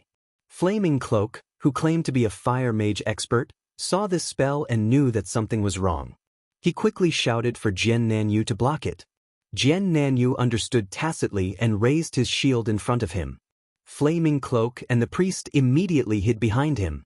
The raging flames quickly spread out with a momentum that could devour everything. Jian Nanyu's strangest shield was indeed not an ordinary item. It actually blocked the spreading sea of fire. The 3 of them seemed to be hiding in a broken harbor as they stared at the raging flames outside in bewilderment. The 3 of them survived, but the rogue, Blackwater, who was already in stealth, suffered. As soon as drifting flashed to this side, he wanted to get close and stab him in the back. However, he didn't expect drifting to explode with a 360-degree attack. As soon as he touched the flames, his stealth was broken. The burning cloak Red Lotus dealt damage in layers like waves.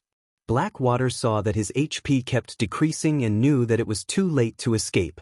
He simply continued to rush forward and was ready to stab him in the back even if he had to risk his life. A gust of wind suddenly blew. Drifting heard the wind behind him and quickly turned around. He saw a rogue holding a dagger with both hands and gritting his teeth as he rushed toward him. He couldn't help but be shocked. Before he could react, a "Pu" sound came from behind the rogue. The rogue was covered in a white light and disappeared in the flames. In the online game, death was always straightforward. As long as one's HP reached the end, one could disappear in an instant. Therefore, even though Blackwater's dagger was less than 0.01 centimeters away from drifting, it didn't hurt him at all. On the other side of the firewall, Yutian Shunming threw his bow to the ground. He held his right hand with his left hand and yelled, "My hand will rot too, right?" Jian Nan and the others hid behind their shields. They didn't know when drifting skill would end. Seeing the red flames rolling on the ground around them, they didn't dare to move recklessly. Even the most experienced players were afraid of the unknown when they encountered an unknown skill. Fiery Jacket, who was behind Jian Nan, felt that he was in a safe situation and that it shouldn't be a problem for him to stand up. He immediately stood up and waved his staff. "Fireball, shoot!" Flaming Robe's fireball was successfully released, but he was immediately hit in the head by an arrow. This was the most powerful sniping skill from Yutian Shunming. Even the strongest mage couldn't wear equipment with high physical defense, so they were vulnerable in the face of such a powerful physical attack.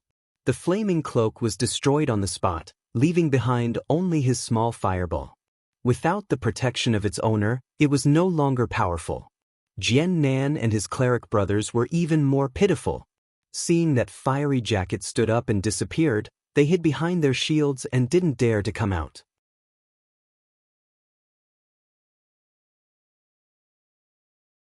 Chapter 386. With the death of the Flaming Robe, even though Fire Beacon City still looked as hot as before, the experts knew that it was only an empty shell. After a mage died, all of the spells they summoned would lose their effectiveness without the protection of magic power. This was the rule given by the Great God System.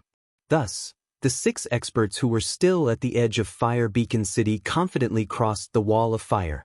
Sure enough, there was no damage at all. At this time, the floating flaming robe Red Lotus had also ended. Jian Nan and the priest, who were hiding behind the shield, saw the waves of fire rolling away without any follow-up. Jian Nan's life also stopped decreasing, so they naturally knew what was going on. The 2 of them slowly stood up, their faces ashen. It was clear that the 2 of them no longer had the ability to resist. "Brother Jian Nan, why did you follow us? Why don't you tell us your goal?" The Han family young master suddenly said. "Goal? Everyone here is a veteran in the game, so you should have already guessed my goal, right?" Jian Nan calmly said. "Then what do you think now?" The Han family young master asked. "When you return to Cloud City, you will have to pass by Waterfront City. At that time, you must be as careful as today, or else there will be an accident. Jian Nan dismissively said, "You don't need to worry about that. Right now, do you want to fight or obediently wait for your death?" The Han family young master asked. "Ha." Jian Nan chuckled and suddenly put the sword and shield in his hand into his pocket. Not only that, but he also quickly took off all of his equipment and put them into his pocket. The priest with him also did the same. The experts couldn't help but become speechless. The intention of this action was too obvious. The drop rate of items in one's pocket was lower than the drop rate of items on one's body. This was also the rule of the system. The two of them did this to protect their own equipment. At this time, a powerful character from the 5 roaches actually acted like this. Everyone immediately felt a deep sense of disdain. When you became an expert, apart from levels and equipment, your reputation was also something worth cherishing. Some people would even value their reputation more than their levels and equipment. If you said you were going to die, then so be it. Why would you take off all your equipment and put it in your pocket? Even a noob would disdain to do such a stingy thing. Under everyone's dumbfounded gazes, Jian Nanyu actually smiled very calmly. The group of experts were naturally not soft-hearted people. Without saying anything further, they attacked together. How could the two naked high-level figures have any defensive power? Naturally, they were turned into ashes in an instant. The experts weren't satisfied yet, and they cast their most disdainful gazes in the direction where the two of them disappeared. At this time, the Han family young master turned his head, looked at Drifting, and then looked at Yu Tianxinming. "You two work well together." From the beginning to the end, it could be said that the two of them had resolved this dangerous situation. At the beginning, they had analyzed the situation with their rich experience as a sorcerer, and then Yu Tianxinming's penetrating attack that interrupted the opponent's spell. This interruption was very crucial. If the ground was continuously burned by the flaming tree's 1,000 layers flames, the players would be continuously attacked. In this situation, the sorcerer's casting couldn't be carried out smoothly. Therefore, because of Yu Tianxinming's interruption, Drifting could successfully cast Ice Shadow to pass through the wall of fire. Then, Drifting Luo Yi and Red Lotus showed off their power. During this time, the thief who almost ambushed him and the flaming cloak who wanted to fight back were all killed by Yu Tianxinming. As for the remaining people, they didn't do anything when the two naked people were killed. They were all melee professions after all, so they had to attack. In the end, it was these two guys who killed the other two people with just a raise of their hands. In response to this evaluation, Drifting just smiled. Yu Tianxinming shouted with an exaggerated expression, "Don't say any more. I'm going to throw up." Brother Yu came over to collect information in a hurry. "Ahem, Brother Drifting, does your Ice Shadow spell allow you to set your real body in one of the 4 clones?" After all, with his rich experience, Brother Yu could tell this from Drifting's experience. He just came over to confirm it. "Yes," Drifting admitted without hesitation. "But it takes more than twice as much mana as if my real body is in the same place." Brother Yu resisted the urge to take out his notebook to record it. That would be too impolite. "So, in theory, you can teleport?" Brother Yu asked. "Of course not." Drifting answered immediately. "The specialty of teleportation is the word instantaneous. It takes time for me to cast the spell. Without instantaneous casting, how can it be called teleportation?" Brother Yu recalled what happened just now. Indeed, Drifting stood up, cast the spell, and waited until Yu Tianxinming finished mocking him before casting the spell. Although it wasn't so slow that it was infuriating compared to Gu Fei, who just hooked his finger and disappeared with a whoosh, Drifting's speed was like heaven and earth. "I see." Brother Yu answered. Actually, he still had many questions he wanted to know. However, he knew that asking too many questions would only make things awkward if the other party was unwilling to answer. Thus, he ended his interview and retreated behind Zhang Wushang's broad body. He took out a small notebook and began to jot down some notes. "This Jian, he's such a coward." Unscathed in battle began to comment. As a warrior, he had the right to comment on Jianan Yu's tactics. "If I were in his position, I would have used charge and whirlwind slash." With the help of the cleric, I would have had the chance to kill Brother Drifting. Drifting thought about the position of the two players and the skills of an expert warrior. He nodded calmly and said, "Yeah, it would have been hard to dodge. See? That's why I said this guy is a coward." Unscathed in Battle said disapprovingly. He didn't have a good impression of Jiananyu. After all, he had always been the #1 warrior in the game. This time, he was suppressed by someone in the parallel world. Although he wasted a lot of time flirting with girls, it was understandable that he would vent his anger on someone whose level was higher than his. Han family young master rolled his eyes and said, "This guy only cares about his own interests. He's a genius. He doesn't even have the courage to fight. What the hell?" Unscathed in Battle continued to look down on him. "It's not that he doesn't have the courage." Brother Yu, who had finished writing his notes, appeared behind Unscathed in Battle and sighed.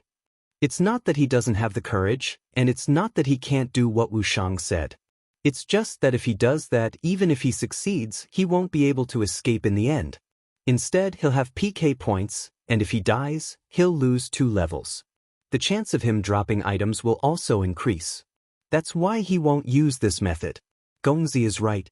He's a guy who cares about his own interests. Everyone suddenly remembered that Jiananyu and Brother Yu were friends.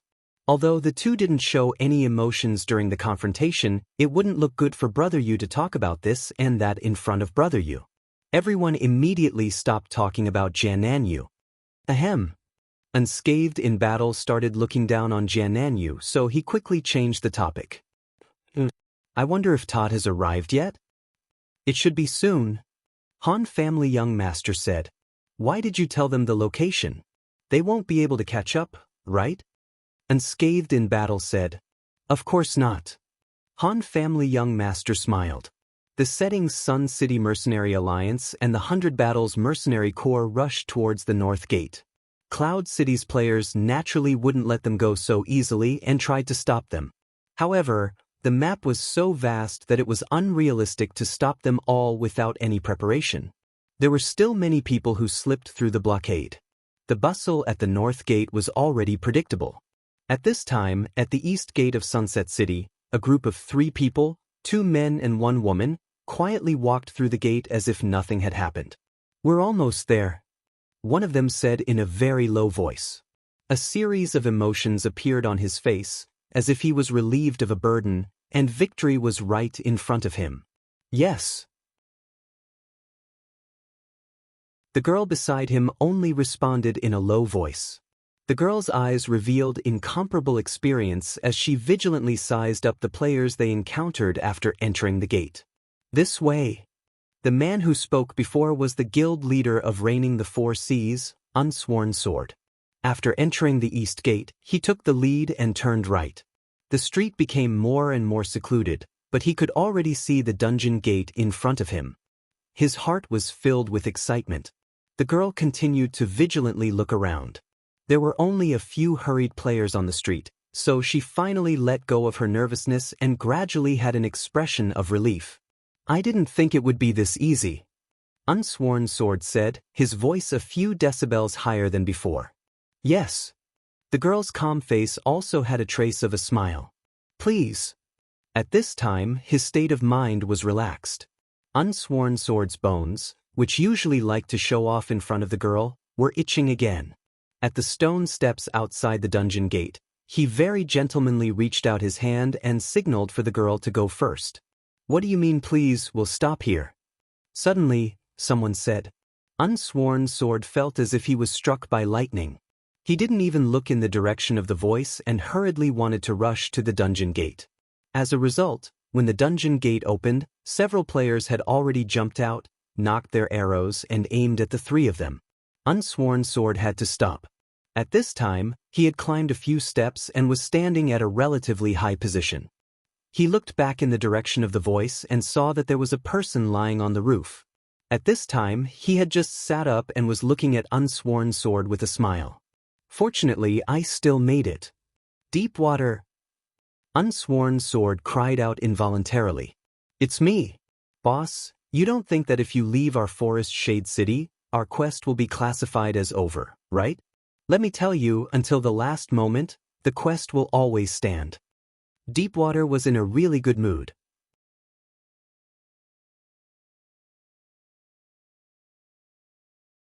Chapter 387. Unsworn Sword's face was ashen. He immediately sent a message to the Han family young master. Oh no, water depth is here. Water depth? The young master of the Han family was also shocked when he received the news. He didn't find it strange that they would run into some trouble, but he didn't expect Shui to chase after them so painstakingly. Water depth is here. Hearing this, the others naturally exclaimed. The Han family young master nodded helplessly. This guy is always so annoying. Zhan Wushang nodded in understanding. He even put on a smug expression and said, to be able to play 7 online games with the same girl, you can imagine how good he is at seducing people. The others looked at him in disdain. What do we do now? Brother Yu asked anxiously. What can we do? We definitely can't make it in time. The Han family young master spread out his hands. Don't tell me you don't have any plans? Everyone understood the Han family's young master's temper. He loved to create surprise events to make people surprised and happy. I do have plans, but of course I have to save the big move for the most important moment. The Han family young master said. Qianli? Everyone said in unison. The Han family young master didn't comment, which was equivalent to a tacit agreement. Has Qianli been following them? Everyone asked. The operation was divided into many parts. The general public only knew the most superficial part, and Sunset City had only deduced this step. And this group of people, fortunately, knew another part, which was that Todd had another route. At this moment, the issue of Todd's safety was something that even they did not know. Furthermore, they had reason to believe that even Unsworn Sword himself did not know that the Han family's young master's bad taste was so infuriating. Unsworn Sword and the others went to the east gate of Sunset City. It's not far from the dungeon. The Han family young master said. Oh. Everyone replied. They had long suspected that the Han family young master was lying when he said that Todd and the others had gone to the north gate. Since the dungeon was near the east gate, there was no difference between entering the city from the north gate and the east gate. The only difference was that one would enter the city from the inside, while the other would enter the city from the outside. But how did you know that the dungeon was close to the east city gate? Do you have friends here? Brother Yu asked. Han family young master shook his head. Qianli said so. Qianli? He has friends? Everyone was even more surprised. They knew that Gu Fei was a newbie in the game. How could he have any old friends in-game? Qianli was the first to enter Sunset City. He asked for the route, and then I suggested Unsworn Sword enter the city through the east gate, explained the Han family young master. He's the first to enter the city? Why? Just to find out the route? Everyone muttered. That was just along the way. More importantly, he needs to wash his PK points, said the Han family young master. Oh. Everyone immediately understood. Gu Fei's PK points were extremely high. If he killed a few random people, it would break 30, and then it would be troublesome. Before the big battle, he needed to wash his PK points. It turned out that while everyone was busy these few hours, this guy hadn't been idle in Sunset City. At this point, the Han family young master's script was clear. The players in the clouds were divided into 4 teams in this last stage. The first team was made up of the masses. Although they were divided into 4 teams, they could only be considered one team. They attracted the attention of the majority of the opponents. The second team was the Han family young master's elite team. They pretended to advance through the river valley to attract the Sunset City elite team, who could see through their intentions. In addition, they were to attract Jian Nan's group, whose intentions were unknown. When the 7 fellows were lying on the boulder and playing with the eagle's eyes, they were already seen by the young master of the Han clan who was observing the terrain. He had borrowed binoculars from the vast expanse of land. His eyes were even sharper than the eagle's eyes. Not to mention the 7 of them, he even recognized Jian Nanyu directly. After that, every scene in the river valley was deliberately directed by him. This journey was also abnormally smooth. As for the third team, it was naturally the unsworn sword team that had eloped with Todd. They took advantage of the chaos to mix in with the ordinary leveling players, gradually moving further and further away. At a glance, they looked like ordinary players returning to the city. Both sides were in a terrible state of battle. Who would notice this detail? As for the fourth team, it was Gu Fei who was alone. Being alone, he was naturally the one that no one paid the least attention to. He was fast and had entered Sunset City a long time ago, clearing out the PK from the bounty quest. At the critical moment, he showed his skills and saved Sworn Sword from the fire and water. Will Qinli be able to arrive in time? The experts were still worried. The Han family young master didn't say anything. Outside the dungeon, Todd was flanked by the sword of No Oath and Boundless Mang. At this time, a group of archers blocked their way in front of the dungeon door. On the roof, Deepwater had already stood up and looked down with his arms crossed. He was very proud. How is it? You didn't expect me to appear here, did you? Why are you here? Unsworn Sword was also an experienced player. While talking to stall for time, he also paid attention to the current situation. Deepwater didn't seem to have many people. If he had a few more brothers, he might be able to hold on for a while. Unfortunately, he only had 2 people at the moment. How is it? You didn't expect it, right? Deepwater laughed. Indeed, I didn't expect it. How did you know our whereabouts? The whereabouts of Unsworn Sword's group of 3 had been hidden from everyone. Who would have thought that Deepwater would be so confident in waiting for them? This was indeed surprising. But frankly speaking, Unsworn Sword did not care about the answer to this question at all.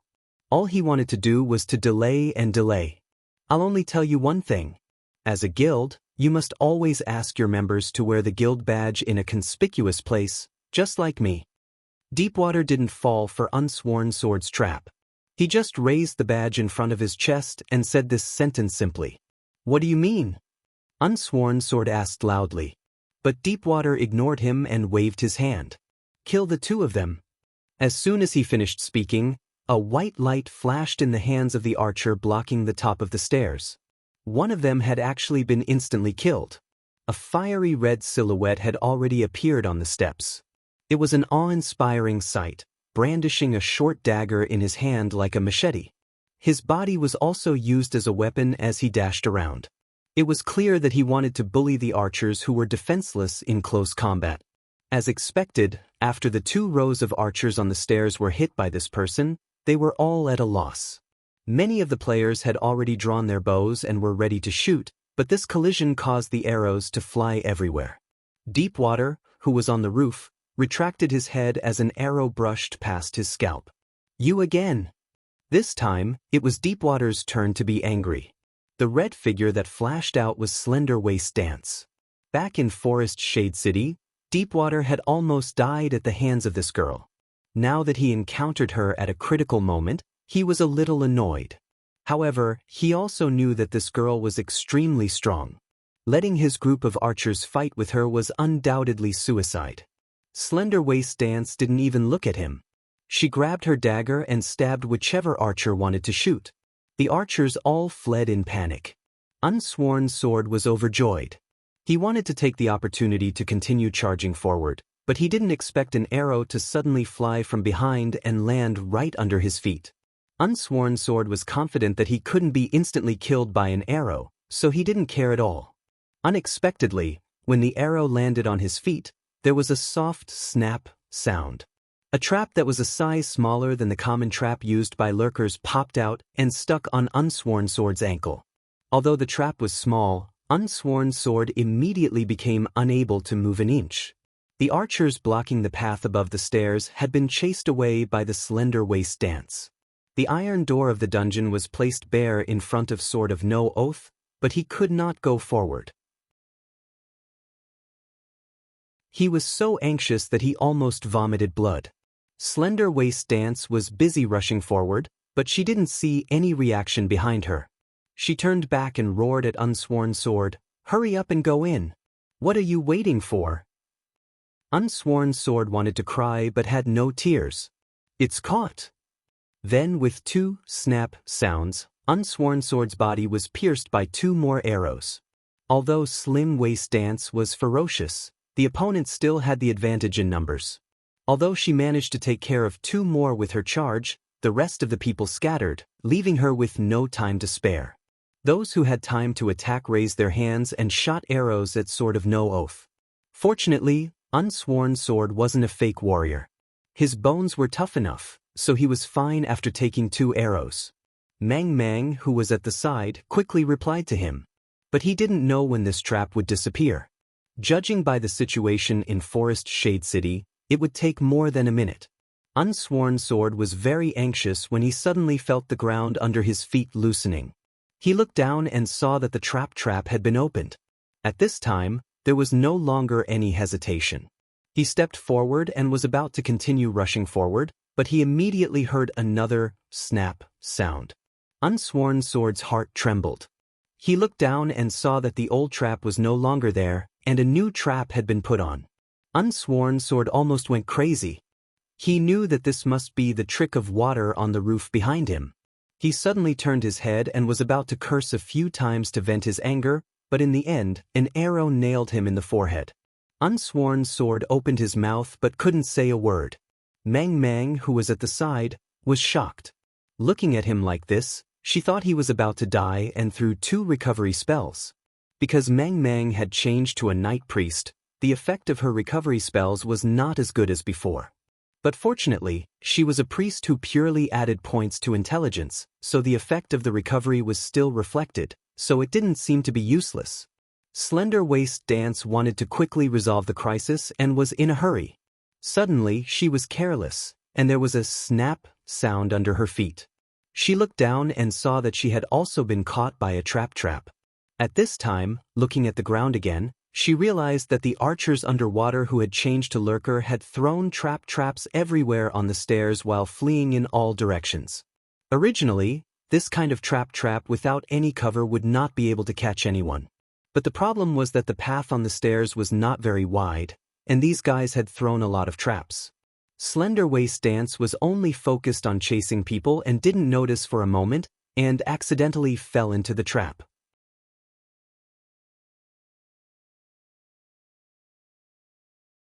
Chapter 388. Haha. On the roof, Deepwater laughed complacently. The trap that Slender Waist Dancer fell into wasn't his trap arrow. The traps of his brothers were all effective for more than a minute. No matter how luxurious Slender Waist Dancer's equipment was, it probably wasn't effective against traps. Now that Slender Waist Dancer had fallen into a trap, there was nothing she could do. She could only grit her teeth. While laughing, Deepwater shot another arrow under Unsworn Sword's feet. Everything was just as he expected. The NPC Todd they were escorting was completely following Unsworn Sword's footsteps. Now that Unsworn Sword was standing still, he immediately obediently stood to the side and didn't move. The other lurkers were scattered all over the stairs, drawing their bows and shooting at Slender Waist Dancer. This girl had put them in a difficult position, so they naturally had to vent their anger. In the end, even though so many arrows hit Slender Waist Dancer, she was still standing. Even Deepwater couldn't help but gasp. These brothers were all lurkers, and their equipment was mainly enhanced traps, so their direct attack power couldn't compare to a sharpshooter's. But even so, they still couldn't kill a thief like Slim Waist Dance. Just how powerful was their equipment? Everyone was astonished. There were even some people with bad intentions who fantasized that they would get 1 or 2 of the best items after they died, so they hurriedly drew their bows and arrows. In the end, Misty Bushy had already floated down with a recovery spell, and Slender Waist Dancer easily survived this round. "Kill that priest first," Deepwater shouted with a frown. Misty Bushy was the only one of the 3 who could move freely. With her rich combat experience, she had long expected that the opponents would soon target her, the priest, first, so she had already taken the initiative to dodge. But before her opponents could say anything, Unsworn Sword was the first to burst into tears. "Big sis, you can't do this." The 2 of them had been traveling together for a long time. This beauty had always seemed to be a taciturn person, but no one expected her to be so crazy and bold at this moment. She actually flashed to Todd's side and used him as a shield. Indeed, Todd had survived the bombardment of destructive spells from Forest Shade City, which meant that he had a lot of HP. But the problem was that no one knew how much HP Todd had left after such a round of bombardment. Unsworn Sword had tried to get a priest to heal him, but to no avail. Unsworn Sword was really afraid that this guy's HP was dangerously low. That would be a tragedy. At this time, when the two sides were fighting, Unsworn Sword had been glad that the opponent only cared about the players and did not rush to attack Todd. Now, Unsworn Sword took the initiative to lure the enemy's attention to Todd. In any case, it was only a matter of time before Todd died. These guys didn't have any scruples. Regardless of whether they were shooting at Todd or the boundless wilderness, they still fired their arrows. Every time an arrow landed on Todd's body, Unsworn Sword's heart would skip a beat. After several arrows, Todd did not die, but Unsworn Sword's heartbeat was approaching 150 beats per second. The system quickly sent out the highest level of red alert. Player's heart rate is too fast. If it does not recover in 3 minutes, the game will be forcefully cut off. How could he be forced to go offline at this time? Unsworn Sword became even more nervous when he heard the system notification. His heartbeat broke through 150 and was approaching 200. System alert. Heart rate continues to accelerate. If it does not recover in 1 minute, the game will be forcefully cut off. Unsworn Sword hurriedly closed his eyes and took a deep breath.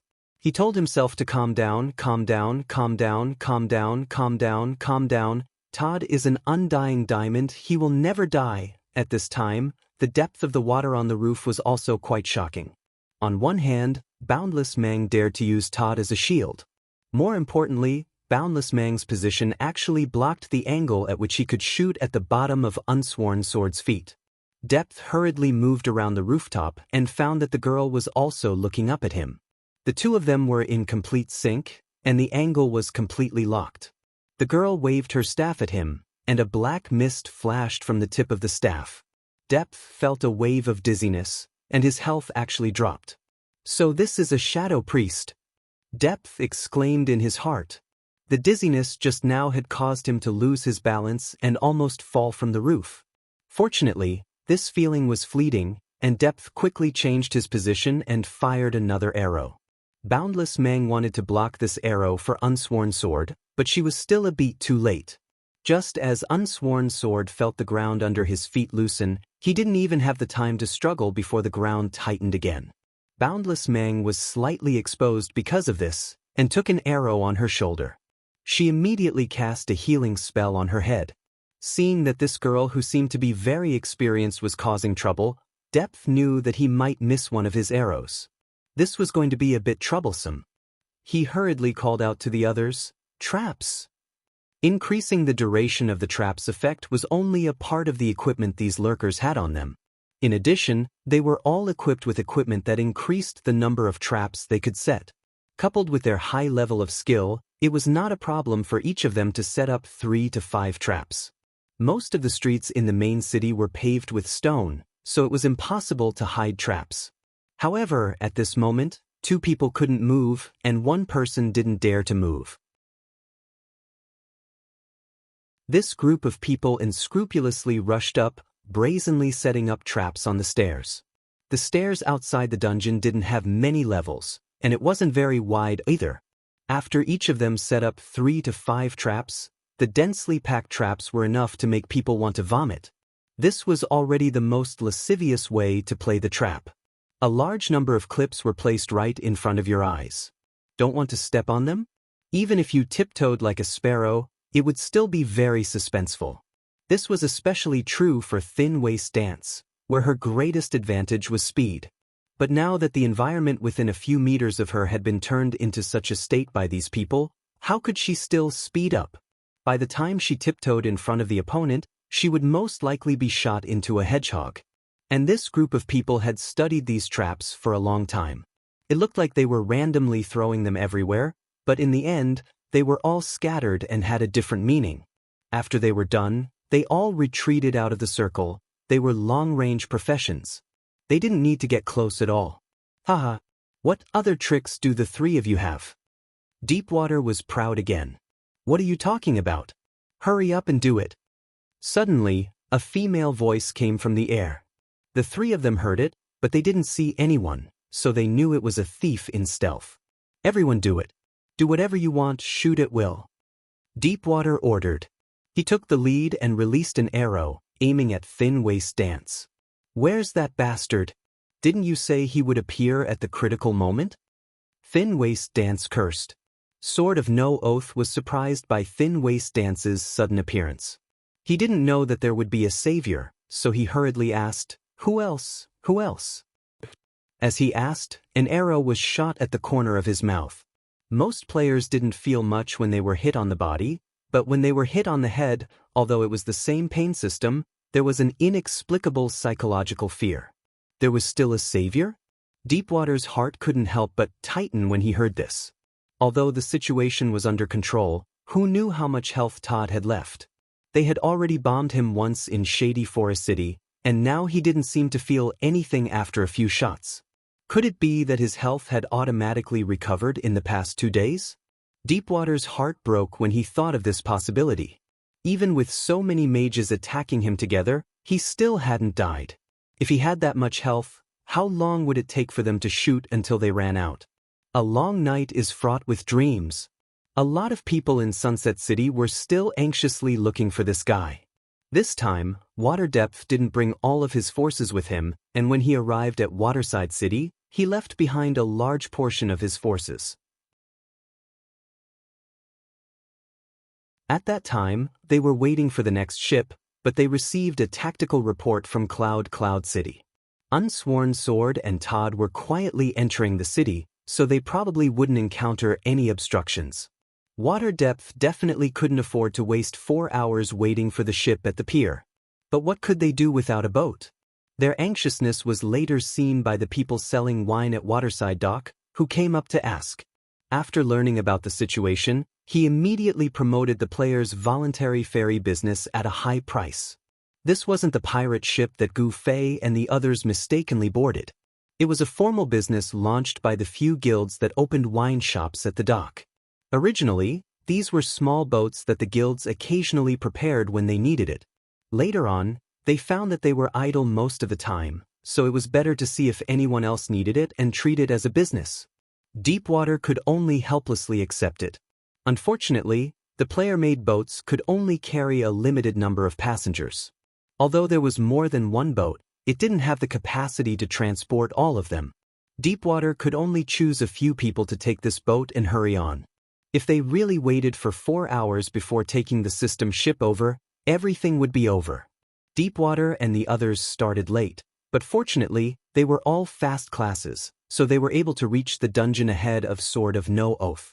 Deepwater also had mages, priests, and other similar classes, but in order to race against time, they could only ignore those classes that didn't have speed, which led to them being surrounded by lurkers outside the dungeon. The mages and the others hadn't even made it to the dungeon yet. Hearing that the other side had helpers, Deepwater's heart began to pound. He stood high and could see far. Looking around, he only saw normal players and didn't see anyone who looked like reinforcements. Just as he felt a little relieved, he suddenly heard a squeak. This dungeon was located in a remote area and was very quiet. Now that the two sides were fighting, one side couldn't fight back, and the other side could only shoot arrows. Only the whooshing sound of arrows could be heard, and this squeak was especially abrupt and ear-piercing. Everyone couldn't help but look in the direction of the sound. On the street not far from the dungeon, there was a very inconspicuous building. The door of the building was pulled open, and a person wearing a black robe and carrying a purplish-black long sword walked out. As soon as he turned around, he was already looking in their direction. As he walked quickly, he reached out to wipe his sweat. "Why are you in such a hurry? What's going on? Aren't we all still alive? Fuck, why are you only here now?" Slender Waist Dance was furious. The trap under her feet had actually reached its time limit.